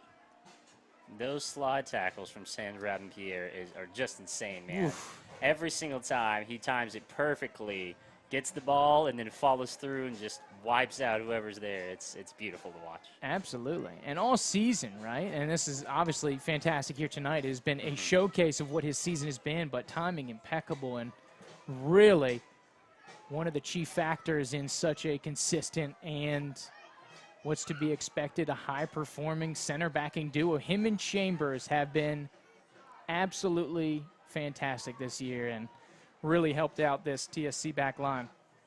Good little aggression there from Ryan Daunt to poke this one free. It'll be a New Orleans throw in here in the attacking third over to our right. Throw in coming for Cho. And as we resume the action here, 51st minute. Wants to throw it in, looking for Lucho. This one is won well, cleared by Zamora with a big swing of the left-hand foot. So Blankenship's in a foot race with Raptiste. Raptiste will be the first man on the scene. He'll dump it back to Kujaj and look for some service. Arbeláez is going to give some pursuit there. Service over the top from Raptiste for New Orleans. He's looking for the elder of the Galitzis. It's Max and tries to turn the corner. And the old turf monster is unforgiving when you try to turn those corners. Of course, New Orleans plays on turf themselves. A little bit of a different turf here at the Gene. A little bit of a higher grade, I've been told. They've got more of an old school turf here as the head ref in the middle wants a little talk with Big Mike. And a little point to midfield, Trent. What do we got brewing here? Yeah, it looks like Mateus Bittencourt, the 2021 Big Ben Player of the Year, warming up. And Look we got out. Johnny Fitzgerald with the ball. Look out. Look out. Of course, we talk about some of the attacking players. Of course, yeah. the first that would come to mind on the bench today, of course, is Mateus. Had that great goal outside the box with his preferred left foot in the Roots game. So, Oof. definitely knows how to score. Got one last year as well. He's an aggressive, fiery attacking presence. Great control on the ball. And he's an orchestrator, of course. You'll see him probably out on the wing. Is Fitzgerald, a little contact here. He's holding his head. Right about 40 yards from goal on the fringe of the attacking third here. And as a reminder here, MPSL rules, protocol does dictate you are allowed a concussion substitution to temporarily take a player out, and he is allowed to resume action. But it doesn't look like that's going to be needed right now, thankfully. And we've got Mateus Bittencourt coming on for number 13, Charles Blankenship. Absolutely. So 53rd minute in here for Mateus. So, of course, MPSL rules. Blankenship's day is done, but a fantastic 50-plus here for Charles. Another good effort for him. Fitzgerald, a chopping free kick. Spins out to about the 18, won by New Orleans. They're looking to counter. Max will dump it out to Blanche. Service over the top. Bosco comes out of the box, and this one looking like they were looking for Russell Brown, who, of course, is a new substitute here for New Orleans. He, of course, is a very talented player for the Jesters that was on their U19 team. Trent, we talk about the number of U19 players that TSC has. He's one of the, I believe, two or three U19 players that New Orleans has been using in their senior team squad this season. But we've seen Russell Brown do some damage against the U19s. Of course, scored against them when New Orleans hosted the TSC U19 teams. That was a 2-1 game. TSC won in the regular season for the U19s. Brown, the only Jesters goal. Jesters, the U19 teams won the U19 Gulf Coast Conference this year, playing right here at Gene Cox Stadium. Johnny Fitzgerald on the counterattack here, back for the senior team. Bittencourt gets his first touch. Spills it out here to Geyer. He'll cycle back around, so Bittencourt going up top here, and that's a strike for us, dude. A dangerous one. Mateus and Cy. Looks like Cy will fall in on the right as he shifts over to the natural lefty Mateus on the left. Geyer, the right back's going to get a little offensive spell as Mateus gets a couple touches in, but it's going to be taken away here by Brown. Advancing possession, Saint-Pierre does well to win it here. Chambers squares it out to Zamora, so the back line all getting a touch here from center left. Here in minute 55. Back to the big center back on the fringe of the attacking third. Ravens-Pierre to Arbelez to Geyer. Geyer with a nice little fake. And staying onside, flag is down. Mateus trying to run this one down, coming back centrally. And they say over the line. But Mateus getting a good run. He is a speedster, Trent. And they say whole ball crossed the line down there to our left. And the official ruling will be a New Orleans goal kick. Graham will get us rolling once again for New Orleans as they play short and out of the back. Minute 56. We're tied here. 1-1 at the Gene. And how about it? I swear TSC and New Orleans have a tangled up love affair here, Trent. Like we said, we went 95-plus minutes last year. Oh, yeah. Did not break even. We've gone just about 50 with stoppage time even here. And shot on frame. Look at some more. The diving effort as Max Galizzi takes a rip here for New Orleans. And this one will be out for a corner kick. But a great spell. Great sprawling defense there by Zamora. And he'll feel that one tonight, I'm sure. Oh, yeah. But wears it well. But stay on your toes. New Orleans very, very dangerous. 4 of their 7 goals this season coming off corner kick-based attacks. Service coming right-footed, outswinger. Thought about the short ball. Now service into the box, looking back post. Nice win here by TSC. I believe that was Daunt coming out of the back to win that one. Ryan won the initial ball, and then Drew cleaned it up out of the back. Now TSC kick as we have a little hold-up play. Come just outside, or just inside, excuse me, the center circle. Big Jack Chambers, left center back, will come up and take this one just north of the Gobby Cougars logo at midfield, one of the 5 local high schools that shares this facility here for the local Leon County School Organization. Hits Fontenot. And he's able to plant this one down, looking for that second wave of attack. New Orleans will collect. Lucho now trying to track this one down. Chambers will be hounding him. Physical battle here with Lucho and Chambers. Last touched and by TSC out for a New Orleans corner. So 58th minute, dangerous time. Like we talked about, that's how they got their first goal, and I'm going to keep saying it until it's untrue. New Orleans is deadly on the corner kicks, so we need to be on high alert here. New substitute into the game, Juwane Ladley here for New Orleans, number 7. Will be taking this one, right-footed outswinger. This one's going to get right dead center of the goal, about 8 yards out. Second ball falling to Morris. Great defensive effort there by Bittencourt, tracking back. Him and Arbeláez both combining for a stop there, and it'll be a TSC throw-in here. Minute 58. back deep in their own defensive end. So New Orleans looks like they're going to press this throw in, Trent. Sorry. No, you're good. I was just going to say lately a player we saw a couple times last year when we played New Orleans. So excited to see him back out there. And he was trying to sneak up and catch us off guard right when he came in from the sub. And good eye there, Andrew Jew. But, yeah, we were ready as well. Yeah, he came in at the same time Mateus did, just about that 53rd minute or so, as this one spills out of play, back to New Orleans throwing. So Cho is going to throw it back to the back line. Service over the top here for New Orleans, looking for Lucho. An offside flag is up about 35 yards from goal. They're saying they're asking for a foul on Zamora, but the foul is irrelevant because the offside positioning occurred at service, not when the ball was in the air. Precisely. So the argument's kind of invalid. moot point there. Yeah, so this one's going to go back to TSC on the free kick as the offside flag went up. About 35 yards from goal. Chambers looking for some service on the far side. Geyer is going to make a run. This one's going to be spilled out about 40 yards from frame. Gets ahead on it somehow. Twisting back to goal, somehow able to pin it up down the line. Dude, Geyer is in form. Oh, yeah. And he's ready for the senior team, man. Sometimes you wonder, and not to discourage or downplay the guys that are making the jump from the U19 team to the senior team, but it is a jump.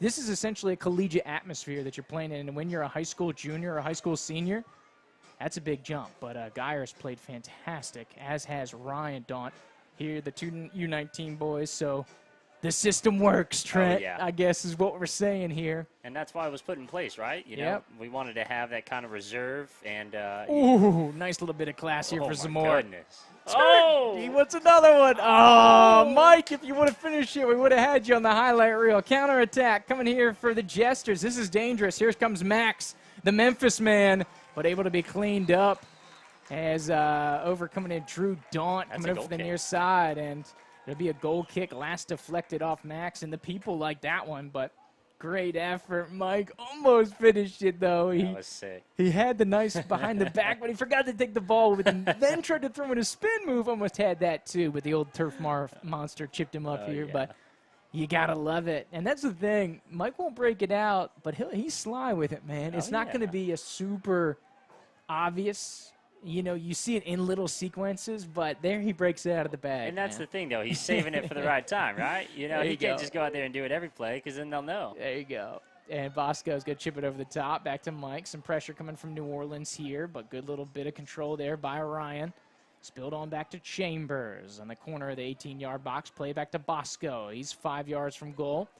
Dead center of the frame. He'll cycle it out to the far side. Everybody getting in a touch now. Geyer tries to flick it up to Arbeláez, and he'll win this one back after Brown gets a touch. The youngster for New Orleans. Service to the perimeter. Bittencourt slipping on the turf. He's going to pursue Raptiste. Dumping back to the back line. Morris, Raptiste. On cycled back here. Service from Kujaj up to the front line. Rabbins Pierre with a strong chest will feed it down here to Zamora. Won by New Orleans in front of their own bench, about 45 yards from goal. Service on the ground to Max. He's 30 yards from goal on the fringe of the attack in third. Square service here to Laidley. Now on the far side of the field, Arbeláez with some nice professional defense there. You put him in the hug, Trent. Yeah, the sleeper hold. Yeah, and that's just a hold-up play, right? That's a professional foul, as they'd call in basketball or otherwise. Yeah, you know, nothing malicious. Just holds up the play, gets the defense set behind him. But watch out, free kicks for New Orleans, man. 30 yards from goal. This is a dangerous. If Ladley is feeling it, he can still have a go at this. He's only about the 6-yard box. He's going to. Width-wise, towering ball up and through the goalposts, but it'll be out for a TSC goal kick here. But you saw it, man. He had the Ronaldo wind up going. It's like, well, that guy's not trying to cross it, dude. That one's going to try to go on for him. Oh, yeah. And try. Bosco is going to get this one rock and roll. 63rd minute.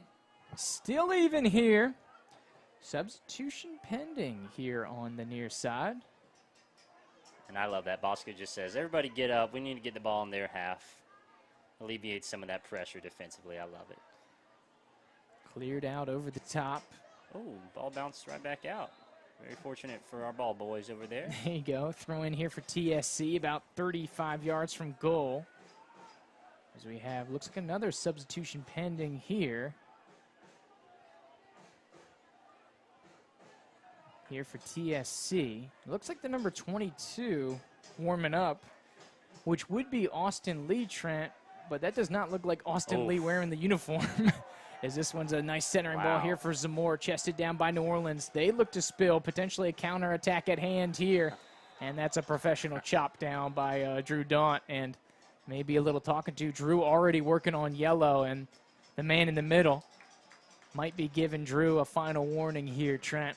Of course, a second yellow would take TSC down to 10. Yeah, that's tough. I mean, a lot of refs would probably go ahead and end his night there, so we're very lucky. That's probably the final warning for sure. 64th minute, 1-1 your score. Service from New Orleans as this one skates out. And, of course, we talked about the table and the general feel of the season. I think the current score favors New Orleans, as we talked about TSC needing the full 3 here tonight. I think the visitors, you know, they'd always like to go chase 3, right? But I think they'd be a lot more content with the draw than TSC would be. Substitution coming in. Austin Lee will take out Zamora. It's not a clean substitution. We're going to have a formational shift here because Austin Lee is going to go to the far side. So we'll try to update you as we have some ebbs and flows to the formation here. Looks like Daunt, Trent, as you point out, is going to kind of fall in. And Lee will take over in more of an offensive positioning on the outside of the right. So it's going to be Mateus and Sai up top for the front line, 4 in the middle, far side to near side. As we have some spill of action here. Chambers clears it out. Sorry, finishing our thought. Austin Lee on the far side. Drew Daunt, Johnny, middle midfield here. Center mid, sorry. And then Arbeláez is going to be spilled out here. He'll probably play left. And then, of course, back 4 is going to be, as it has been for the majority of the night, Geyer, Rabbins-Pierre, Chambers from right to left. And then, of course, Ryan Daunt's going to fall in from the midfield to the back line here. So he's going to play left back for Zamora. So all that to polish off a not 1-for-1 substitution there. Obviously a little bit of a change, but we're going to keep the 4-4-2 for the time being. And I think it's been extremely efficient tonight. And I love that we've got Mateus up there with Sai. Hopefully we can just filter the ball up to them and play off each other. Get another goal here, man. We need it. Absolutely. Absolutely. As, of course, you do have a couple more attacking threats in the pocket here. If you wanted to go that route. Baptiste, he's going to spill it out here to Laidley, excuse me. On over the top, New Orleans, 67th minute. 4 yards from the goal line. Dangerous service. Chambers, big win there. Spill it out. Baptiste is going to pick up the pieces. 15 yards from goal. Dangerous service. Geyer wears it on his face. Back out to Baptiste. The lefty wants another dangerous service. Chambers, sprawling effort. Fantastic job. I believe he was the one to touch it last. Chambers is trying to say that I believe Lucho was in the area that he touched it. But regardless, 67th minute. On your feet. Yeah, this is a huge moment. New Orleans so dangerous on the corners. Laidley, service, right-footed in-swinger, going back post. Good win by Ryan Daunt. Morris from 25 yards out wants to have a go. Whoa. The front end of the TSC defense. On top of that, Rabbins-Pierre, beautiful header. Service out to Ryan Daunt. Chance to run. Youngster gets chopped down. Eddie Cho. I think that's a professional foul. And the referee wants a, come on back now. It was whistled like 4 times. Now you're getting this card. Come here. Yep. And so, of course, Cho, left back here, is going to be working on yellow. I believe that's a 4th card we had out here tonight. That could have potentially been a clear path foul in basketball there. Long ways to go. But that's what you're saying, right? Professional foul. Exactly. It's a very advantageous positioning for TSC. For sure. So, Cho, you eat the yellow card to prevent a potential goal-scoring opportunity. So, because Sai is making a blinding run down this line, and based on the first half, you don't want him with the ball if you're New Orleans. Ball on the ground, back to Bosco, 30 yards from goal. He'll spill it out to Geyer. Puts it on his right foot. Service coming over the top, looking for Arbeláez. Playing direct. Second wave will fall to New Orleans. Kujaj able to clear it here. Laidley now on it for New Orleans. Spills it back to the youngster, Brown. Good win by TSC in the middle of the park. Mateus with a nice little square ball to Ryan, former McClay Marauder teammates. It's going to be winding through traffic. And it looks like Ryan Daunt tried to drag the feet there. What an incredible play. he's looking off the pass, looking over to Arbeláez, and then just darts in between the two defenders perfectly. I thought the ball trickled through perfectly, drew the penalty, or the foul, right outside the box. But he knew it once it came off his foot, right? Yeah. Because you had to step that with some assertion there. So a little heavy of a touch. And so he tries to get the foul call. So understood there, but referee says play on. Like we talked about it, good staff so far out here tonight. Calling it even. 69th minute through ball. This is dangerous to Max. Centering ball. Will get about 12 yards out. Morris with a left foot, and he'll topple it back and hit one of the, just over the New Orleans Jesters car over there by the far side. But a dangerous little spell here from the Jesters. Here, minute 70. Great one-on-one play there from Sans Rabins-Pierre at the top of the box there with Max. And, no quarter being given with Sans Rabins-Pierre at all this season. Love it. There you go. So here we go. Ryan Daunt, service, looking to play direct to Fontenot. Kujaj wins it, second ball. Mateus on the end of this one. He tries to feed it right back to Cy. He tries to backhead it back to Mateus. And New Orleans going to pick this one up. Lucho, Rabins-Pierre battling. Lucho, a nice little tumble there.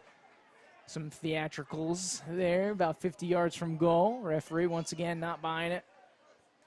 This is square ball here to Drew. On the ground, service to Fontenot. Overlapping run from Ryan Daunt if he wants to feed him. He does give it to the youngster. Over on the near side, 10 yards from goal. Tries to beat Cho. Laser hits Fontenot right in that left leg, and it looks like it'll spill out. Is it a goal kick or a throw in here near side? We were obscured by the light pole here, Trent, and it looks like it's going to be a goal kick for Graham and New Orleans back to our left. 20 and change left to go here in minute 71. Desperation time for TSC. Yet to register a win on the season. Need the full 3 to realistically keep themselves in playoff positioning here. Only the top 4 get to go. Only 4 invitations to the Gulf Coast Conference party. Bosco, danger time. New Orleans getting free. Desperation time. And it looks like a penalty on Rabins-Pierre. It's going to be tough to see. Oh, it's going to be a last man standing. And I think you had to do it here for Rabins-Pierre. Straight red for the big defender.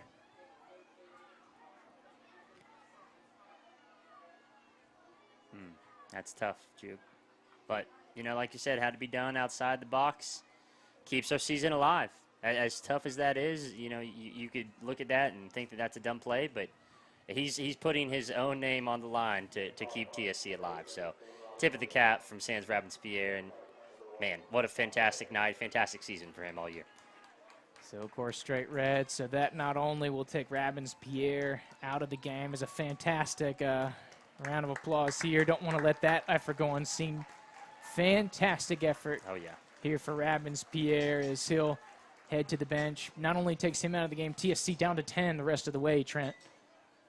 Of course, it will be 11 v 10. New Orleans, essentially, for those hockey fans out there with the Cup Finals going on, Trent, power play in play here for New Orleans. And you think about it, luckily it's not a PK, right? Would have been the 5th penalty kick called against TSC this season. But it's going to be right outside the box. And for a couple good attacking feet, we know they have at least 4 good strikers of the ball. I mean, this joker's from 20 yards out on the dot, dead center. This is a dream for free kick takers. And it looks like we have, is that Blanche? 15 over to the left, and Max. Blanche is out of the game now. He's been subbed off. And so a rip going far post. Bosco up to the task. That was on frame. Big save from Big Save Bosco. And the Spaniard stands tall here for TSC, and it looks like a arm. That was a very weird interaction there. It was like It was like a blocking drill. Yeah, it was they like were an just- offensive lineman and a defensive lineman. Wide receiver and a DB just going at it on a sweep. Yeah, that was awesome. But they got the crowd fired up, man. They are loving it. Bosco Perry with, like his third penalty kick save of the year. Unofficially, of course, it wasn't pinned, but There you go. pretty much it was on target. There you go. Yeah, it was a dangerous one. Bosco up to the task. Chambers needs some service. So power play going for New Orleans, but TSC still got to chase the goal, needing the full 3 points here to once again try to keep that playoff conversation alive. So it's a dangerous time, right? The next 10 minutes, Trent, because if you try to go get it, if you try to get the goal but get burned on a counterattack, you're essentially going to be sunk. So, but you don't want to kind of get into a slothful sense where you're trying to delay to the 80th, 81st minute to really go after it, because at that time you got to get it or it's over, right? And so, very dangerous sequence. The next 10 minutes is going to be huge for TSC to try to weather the storm and prevent a big counterattack from coming through for New Orleans. Time is of the essence, but like you said, we don't want to leave any time out there or push too far forward and expose our back line. So they're already exposed, being a man down. So got to do whatever we can to play methodically, get the ball into their attacking third. And, I mean, they just got a triangle around Cy, as they should, Putting the whole block on lockdown, yeah, man. Whole back line, cover Cy. Yep. Can you blame them, though? No. Oh, heck no. Realistically? It's currently tied for most goals in this league, so come on. They're doing their homework, as they should be, but it's going to them again. Absolute service up top. Fontenot able to get a head on this one, and it'll spill out of play for a goal kick for New Orleans. So once again, TSC playing with 10 men against the New Orleans 11.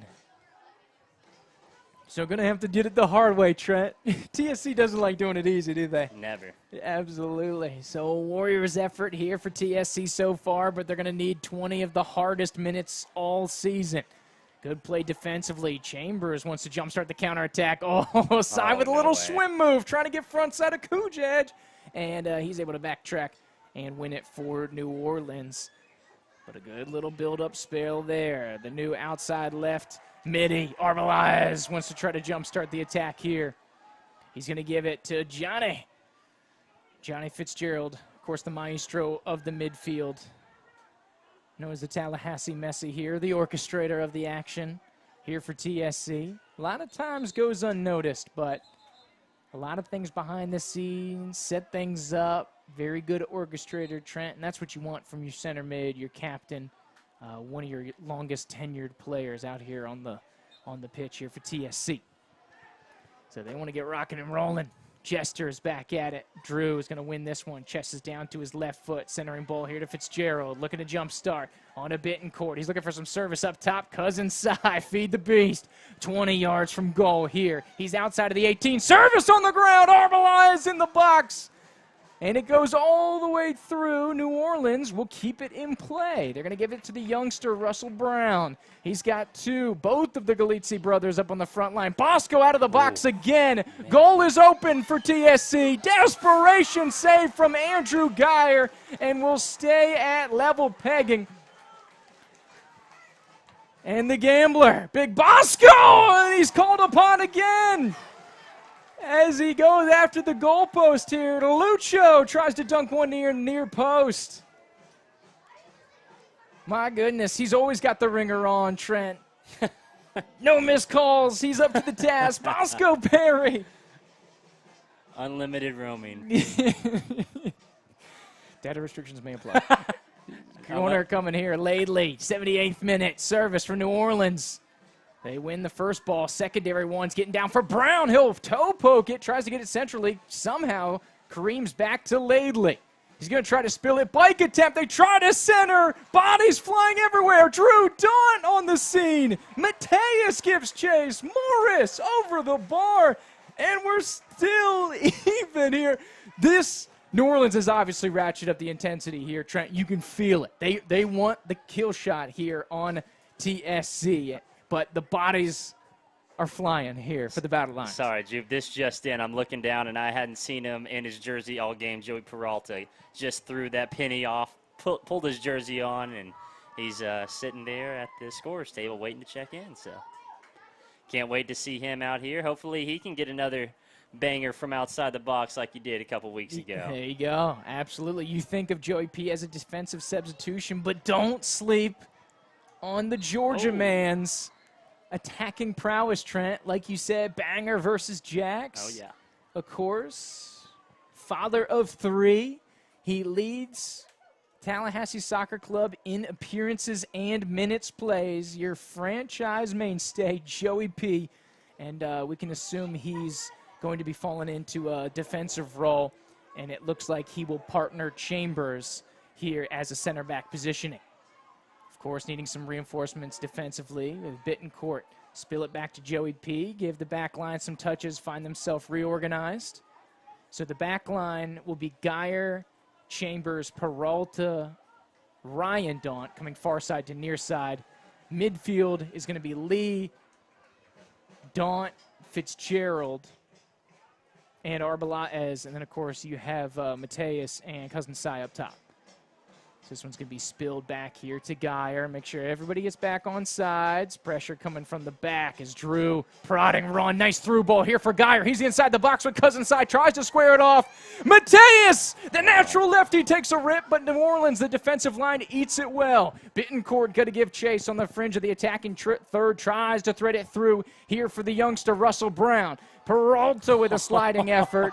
And this one's going to be called back. Looks like he got ball, but referee says no go. As Max Galizzi takes a tumble to the turf here. Or excuse me, I believe that's Lucho, number 9. New Orleans. Oh, no, that's Max, number 10. My mistake. No, you're good, Jupe. I was just going to say that New Orleans fans probably would call that a meg on Peralta. I think he just dummied it, lets it go, and then times the slide perfectly. Now, granted, it was tough from our angle. Couldn't quite see where the ball was. The two bodies were in the way, but we're real close there from Joey P. Tough break, but that's all right. We'll live to fight another day, and it looks like we got another sub coming on. I think that might be that's JP Vigna. Looks like he's got the jersey on down there, number 10 for the Battle Lions. Oh, yeah, first appearance this season. An attacker, so certainly going to look to get his first goal. The Brazilian, João Vigna, known as JP. Affectionately known. So either way, as you have it. But once again, dangerous positioning, 81st minute.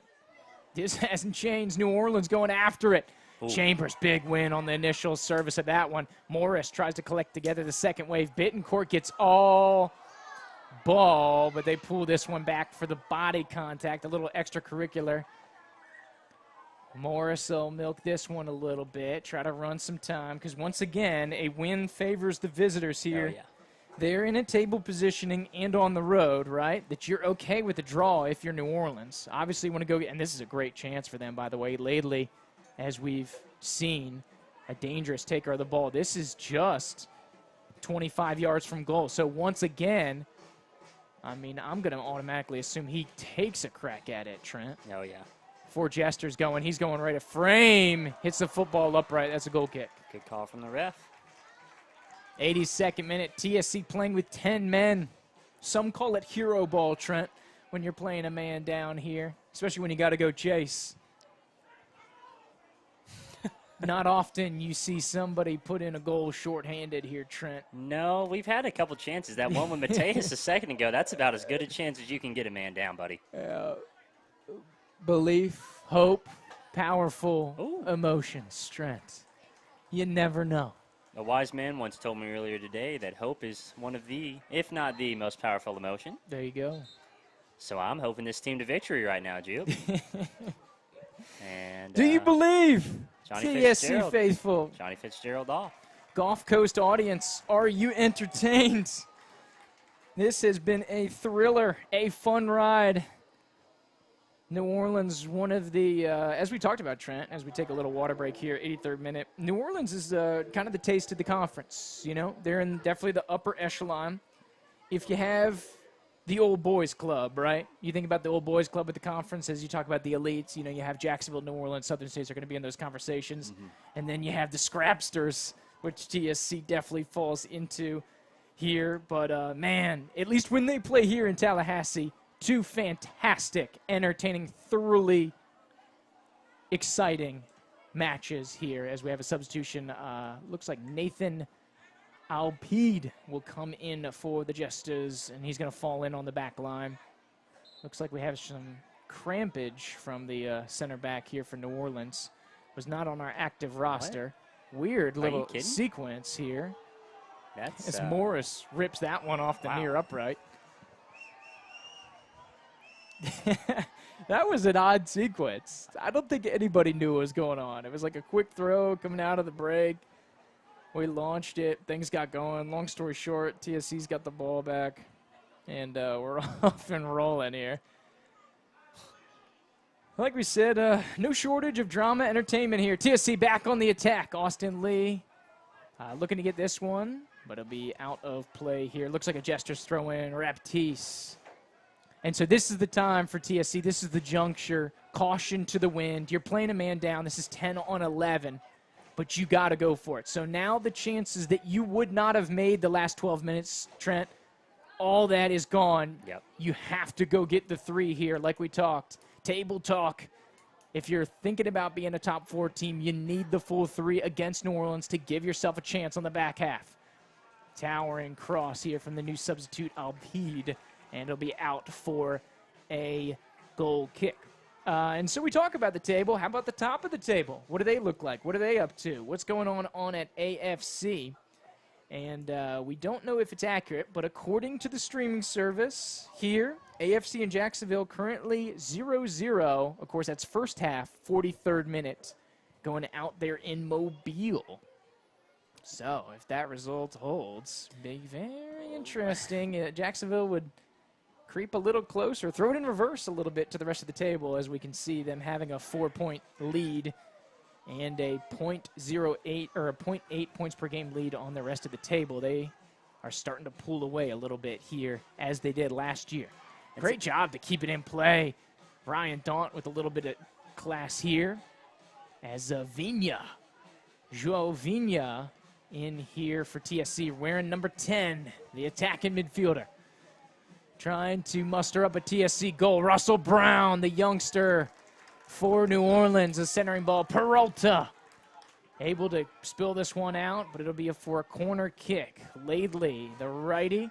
This will be an outswinger for New Orleans here on the near side. Alpide going to creep up, looking for the short corner, but Laidley calls him off. Service, another dangerous service, drops about at 8 yards deep, dead center of the goal. Second effort hits off TSC, somehow not getting to Bosco. Laidley hits it off the back of Lee, and a ball on the ground. Bosco in perfect position, and Calderon takes a shot, and big game. Bosco does it again. Up to the task, and TSC still level with New Orleans, playing a man down here at home. Tough positioning there. Yeah. Bittencourt takes a tumble. Looks like he tumbles into the medical tent, but he spryly pops up. Good place to tumble into. There you go. Peralta wins this one lately with a nice little good settle there. Chopped down here by Vigna here for TSC. Quick ball here by Laidley. 87th minute. New Orleans full-fledged attack here. They smell blood in the water. A man up. Vigna, a nice little offensive spell as he tries to rake his way through some pressure here. Tries a little swim move there. And the referee crew not liking the handsiness of that one from the new substitute, 87th minute. And you can assume the visitors will draw this one out a little bit, but an opportunity for them to get bodies forward. If you get a chance, if you can get some clearance, this is a counterattacking. You might just want to launch this one, have Cousin Cy try to track this one down. Over the top, tries to keep it in play. Only 2 defenders back, both of the center backs here for New Orleans. They try to go on the counterattack. Peralta's going to get on the horse, track this one down. And the lefty's going to spill it up the line, stay in play. So great job to keep this one alive here. Vigna going to give pursuit. Nice little bit of close control here for New Orleans. Service! Bosco! Shot on frame, another save for Big Bosco. 88th minute now. TSC. Bosco wants to give it a ride. This one's twisting out towards the exterior of the field. Kujaja headed back towards center. Cousins side. He's got a full steam. He's still trucking 88th minute here, Trent. He knows what this means. He's essentially gone into a lone striker position as Mateus has kind of fallen into an attacking mid here. And they say out of play here. Last touch by Vina of TSC. Throw over the top. Peralta in a battle with one of the Galitzis. It's going to be Max. Tries to shield him off. Peralta eats it, but it's going to be out for New Orleans corner here, 89th minute. Great stuff there from Joey P. And we saw him earlier this season whenever Johnny wasn't back from Akron yet. He was wearing the captain band, but we got Cousin Cy up top rocking that captain band. And, man, he sure has been playing like a captain tonight, Juke. There you go. There you go. Of course, the sub of Fitzgerald for Vina. Oh, got a mark up on the corner kick. And that is an absolute dagger. New Orleans, we talked about it. Dangerous on the set plays, and that may be the backbreaker there. 89th minute. Calderon off of the corner there for TSC. And it looked like everything will stand. And an absolute gutting scoreline right now as New Orleans will take the 2-1 advantage. And so similar to the action last week. TSC takes the early lead. And a couple of responsive goals from the visitors. Last week it was the Roots that ripped it out in New Orleans. Here basically only with stoppage time. Now you need one just to save one. So realistically, this is quite the uphill battle here for TSC. Player down for New Orleans at midfield. Convenient.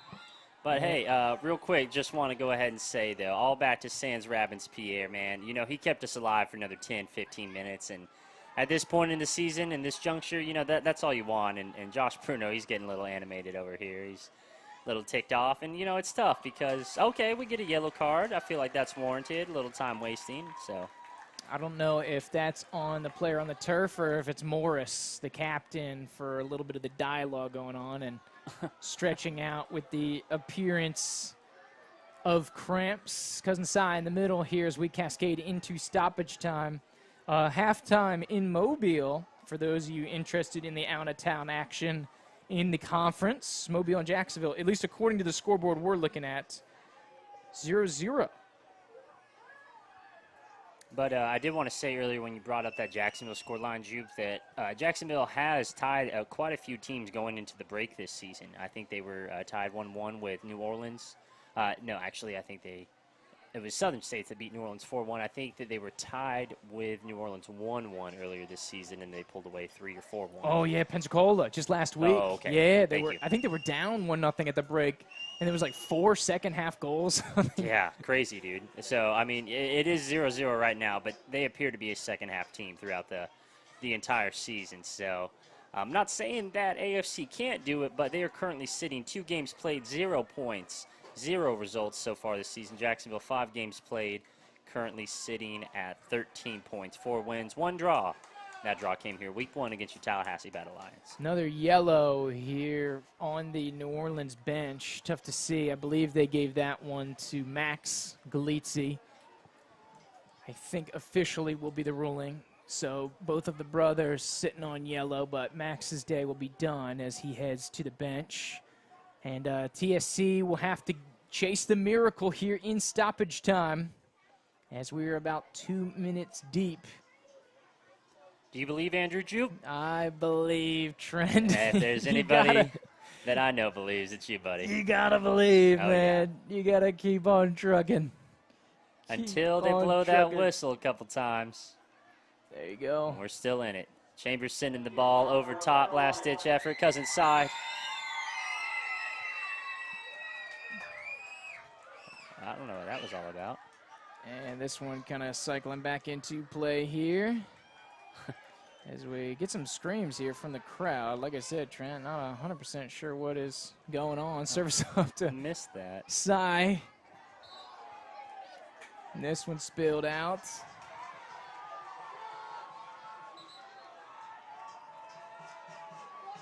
Oh, okay. I think there was a player who fell down and was wasting a little bit of time, and I think that's why the crowd just reacted again a second ago when the ball went up. So I get it. I get it. 3 minutes deep into stoppage time service. This may be the last chance to dance here for TSC. Fontenot at about 20 yards from goal. Here comes in the late reinforcements for New Orleans. The youngster, Russell Brown, pickpockets Fontenot. Had to have it. Chambers, you got to force feed the throw in here as New Orleans taking their lovely time over here, trying to get this throw in. And Raptiste with the ball at his feet, waiting on the ball boy to throw him another ball. Then he gets the ball from the ball boy and picks up the one at his feet. He's like a tennis player looking for the right one. I don't like this one. And here we go, Laidley. He doesn't think he's finished for New Orleans. Takes an easy tumble to the turf. Referee says play on. Bosco looks to get it rolling. Keeps it on the ground. Austin Lee be spilled out to the left. Desperation time for TSC. 4th minute of stoppage time. Playing with 10 men. Need one to preserve the draw. And this one's going to be spilled out by New Orleans. They're just trying to deflect. Trying to basically just end the attack here for TSC. Anything they can do to try to encourage the end of this game. Ryan Daunt spills it here to the near side. Dumps it back. Needs some service here. Something the offensive end. Spilled on out. Looking for Austin Lee on the perimeter. Peralta in the area. Ryan Daunt's going to chest this one down for TSC. Another ball. Looking for Cousinside. Graham off the line. About 10 yards from goal. He'll scoop this one up. We are now into the 5th minute of stoppage time. Graham in no rush here in the box. High towering kick. Tried to trigger it, but we, of course, will get a little extra stoppage time as Morris sprawls through here.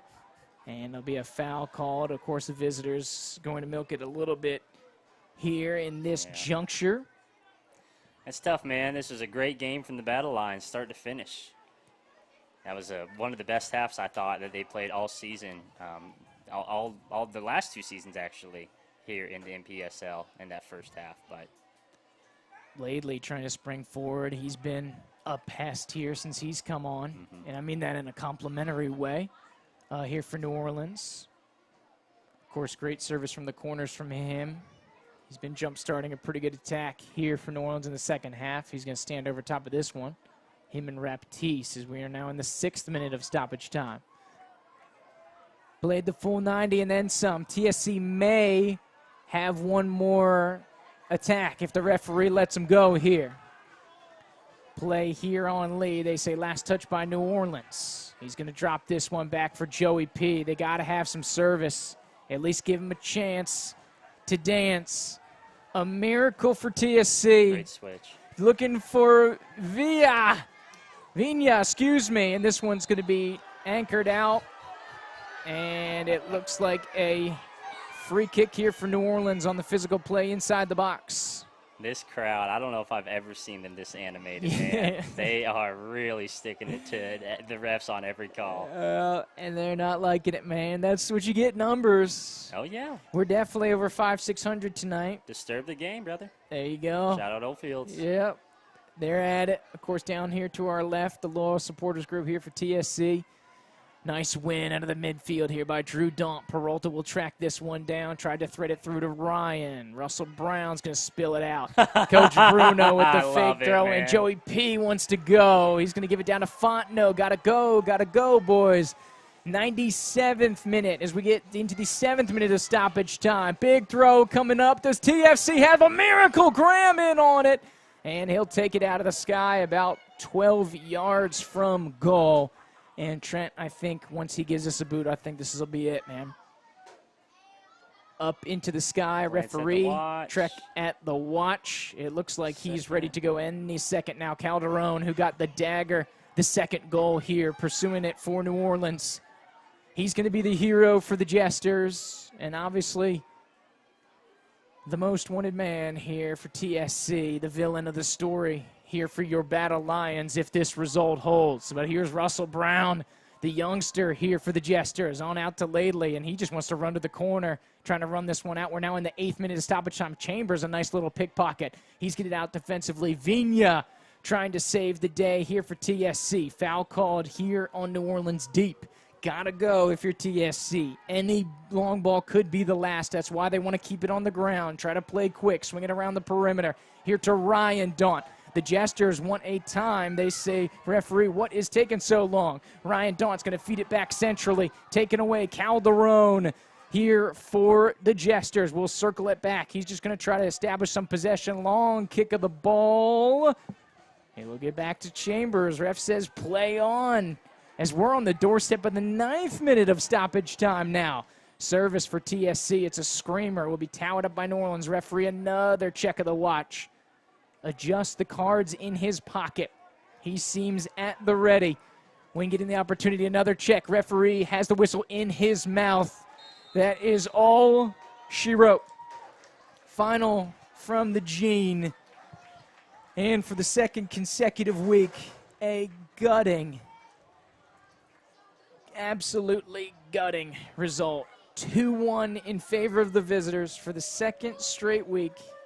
And for the second straight week, taking the lead and suffering the defeat. Oof. And this is going to be a very, very tough one here for the TSC faithful. So shout out to the fans, though, coming out here, supporting well. Fantastic atmosphere that they helped create as we jump into the post-match here. Of course, 2-1 final to the visitor. Go the spoils, Trent.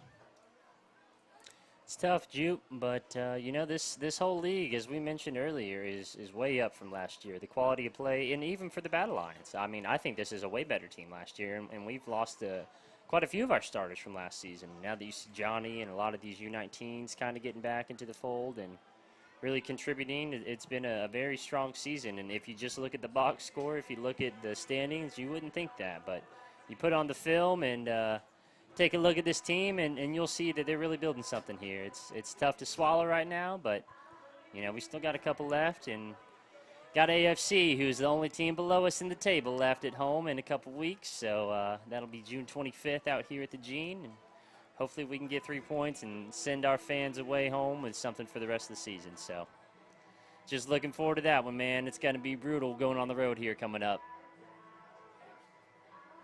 Absolutely. Of course, TSC will drop to 0-4-2 on the season. Still sitting on those 2 points.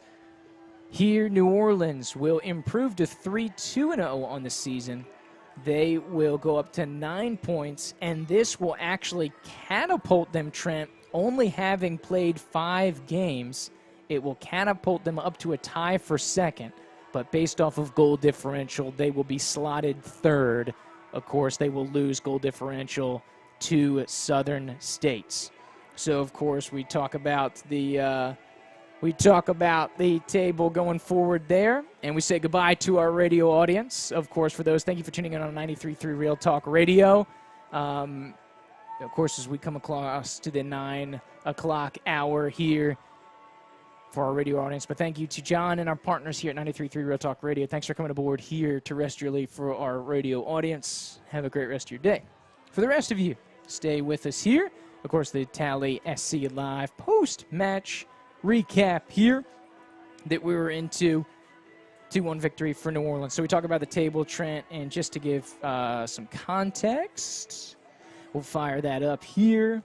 Of course, like we said, this was at the beginning of the day, so you can jump New Orleans up to third. They'll actually be tied with Southern States and the Roots on points. But, of course, the Roots with more games are lower on a points-per-game basis, but they will slide after this one. New Orleans still at a -1 goal differential, so they will be slid into the third-place positioning. So, with current results in AFC, 0-0 out there, out in Mobile, the table for the time being is Jacksonville, Southern States, New Orleans, Florida Roots, Pensacola, Tallahassee, AFC, Mobile. Of course, that game's still a have to be played, 0-0 like we said.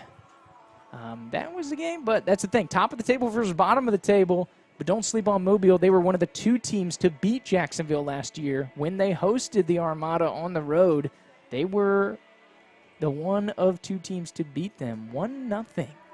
AFC snuck that one away from the Armada. So don't go ahead and put it in the book and assume that the Armada are going to take that one, though they are very capable to do so, as we know here, gang. But as we transition here, thoughts, I guess, Trent, as you talked a little bit of perspective. I guess thoughts on the action here as a large. It's just knowing what we know as far as the bigger picture. It's a tough one to swallow here.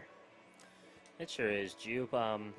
You know, a big player for me tonight was Bosco Perry. I mean, ever since he's come in, game in and game out, this guy's one of, if not the best player we have any given night.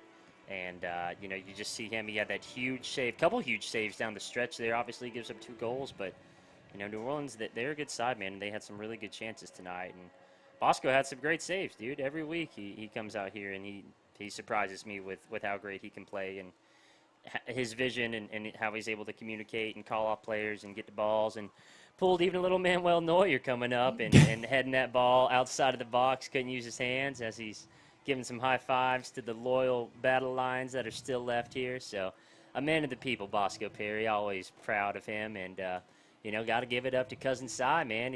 I look down and he's sitting here talking with, you would look and think that it's a spitting image of him, a replica, a clone, but it's actually his twin brother, True. Also a UWF student at Cousin Cy University.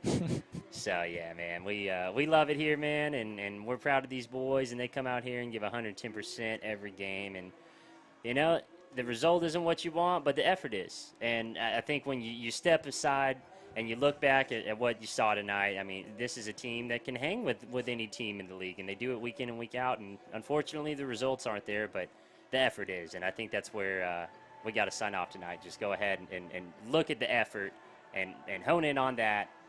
And, you know, just try to take that going forward, man. Use as much momentum as we can, because this is a new lineup. We see Geyer outside at right back, and I want to mention him. I mean, he was fantastic, clearing balls out with his head and really using all that attacking prowess that he's known for at Thomasville. Hi, baby. Yeah, thank you. Up there in Georgia, getting all those goals. So he used that and applied it to the back line tonight, and we sure needed him. And Mike Samore as well, man. I mean, I could go on. I could sit here and talk about everybody. But, you know, last thing, I look at Justin Laird as he's sitting down there holding what I would presume would be his child. And, you know, one of the reasons why he's not able to be here this season. And, you know, just super proud of him. And you know, wanted to shout out the old Wildcat again. And always happy to have him around. So I know he's going to be telling these boys to keep their heads high, and they'll be able to bounce back from this, Juke. Of course, Justin Lee, a big part of that 2021 campaign.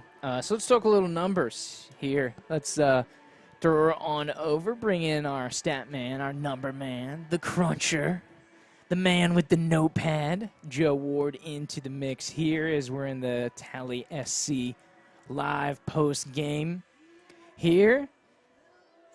Joe, I know you like to keep it as black and white as possible. One of the reasons why you're a numbers man, Joe, give us the action. What are the numbers telling you to tell us here tonight? To be honest, New Orleans dominated second half. Corner kicks was 12-1.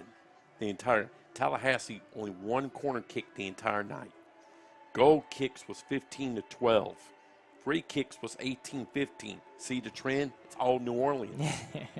Now, the throw-ins was 31-29 New Orleans, but that's not major.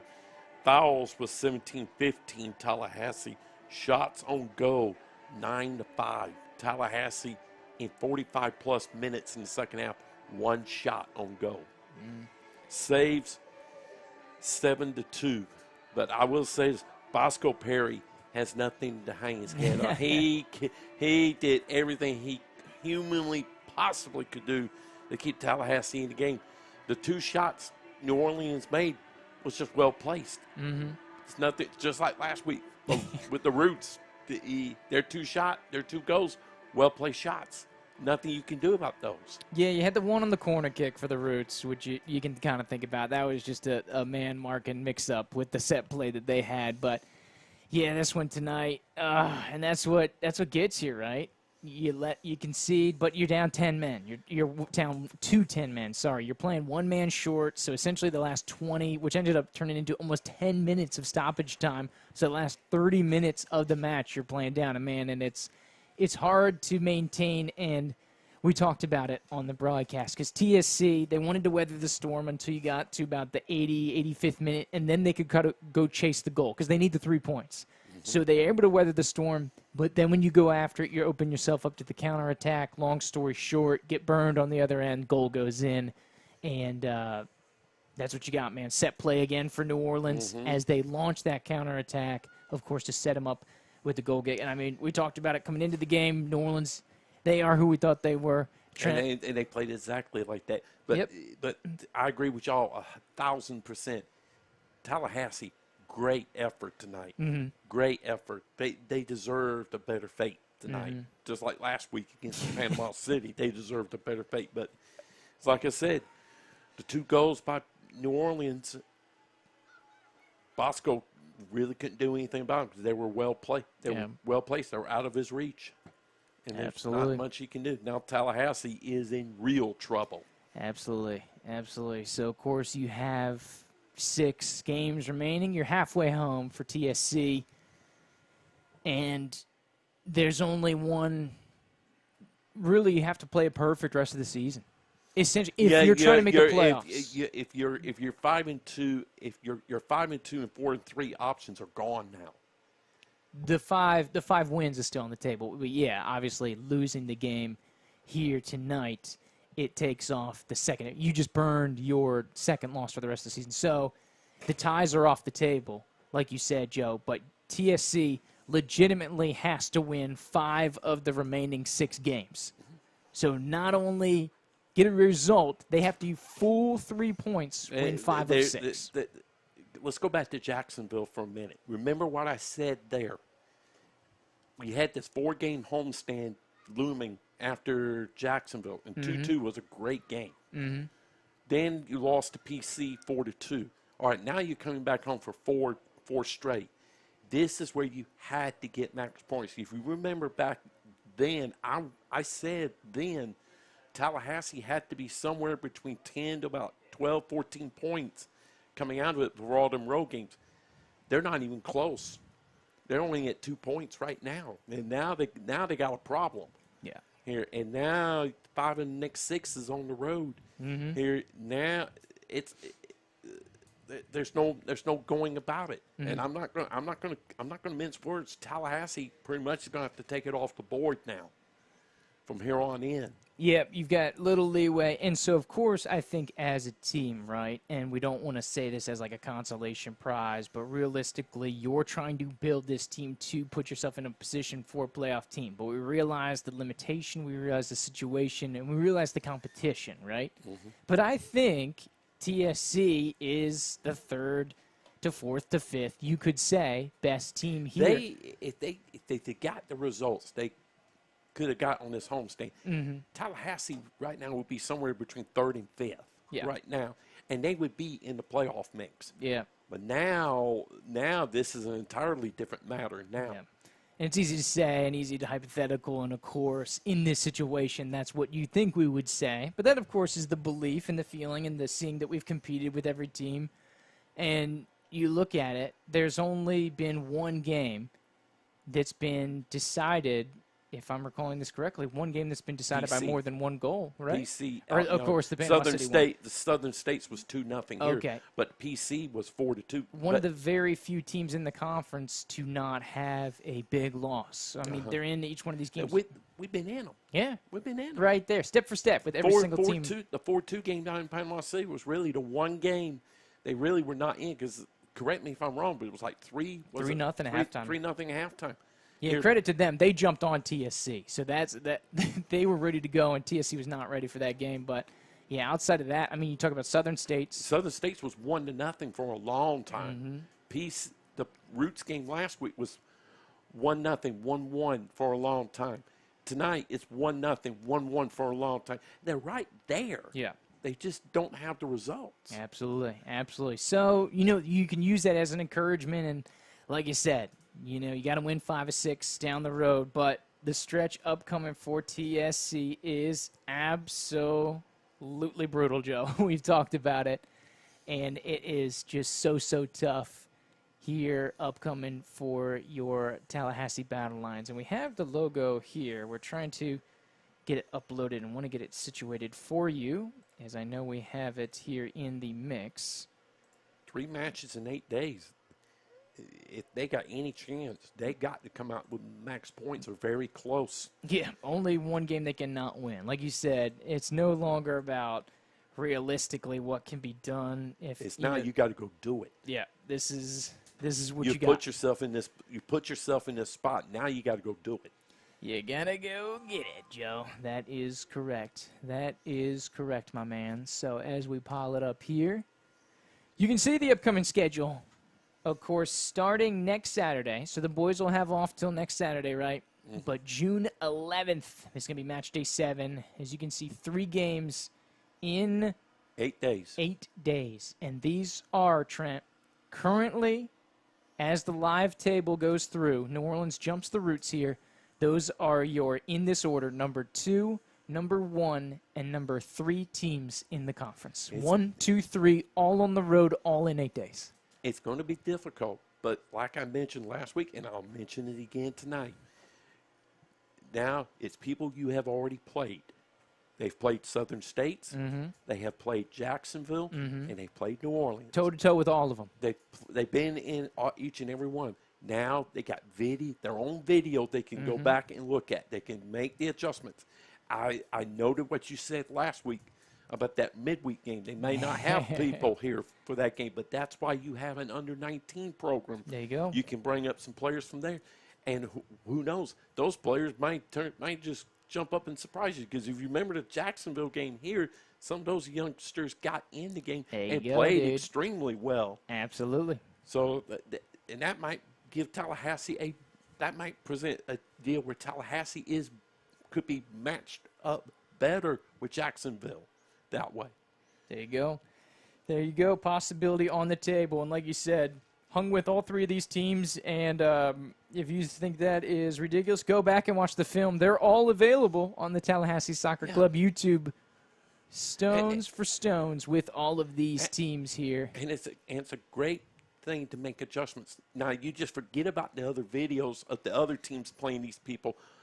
You got your own now to go back and look at. There you go. And Coach Bruno and his staff he's got 3 great videos that can go back. Because like I said, they were in each and every one of these games here. They just don't have the results here. But what's not to say the road trip, the script totally turns over. There you go. You got to believe, right? You got to believe. I've been in this long enough. Absolutely. Absolutely. So I think that's a great way to end, Joe. With some hope, with some positivity. We're rooting for the boys. We still got your back. It's been tough.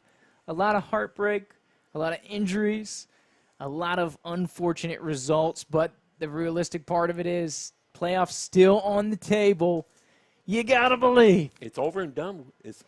Tonight's over and done with. The homestand's over and done with. Yes, sir. Now you got the road trip. Now you got to go get it done. And this is what you see. This is what you see what your team's made of here. The next couple games, taking this road trip, how you handle it, how you take care of business, and where is your team at? Because I think a lot of that will be revealed. Where is your squad at related to the rest of the conference? Because this road trip's going to reveal a lot about these young men. Oh, yeah.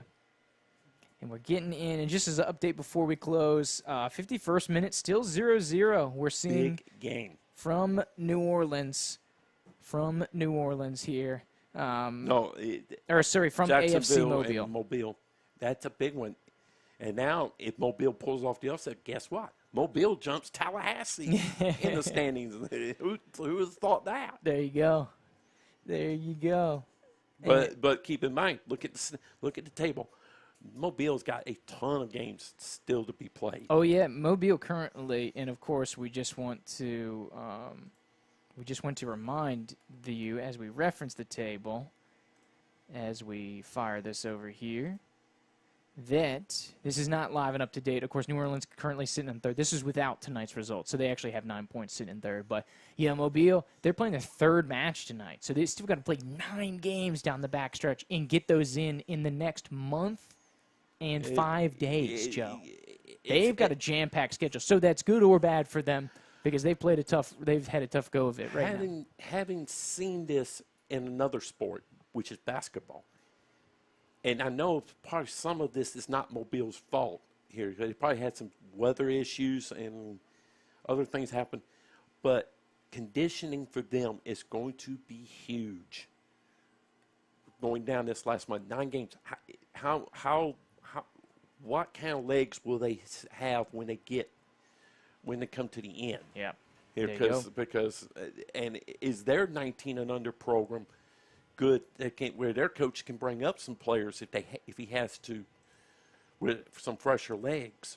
To be seen, right? Yeah. To be seen. So this is critical. So we'll keep an eye on that one. But as it stands, we'll go ahead and put a bow on this one here from Gene Cox Stadium.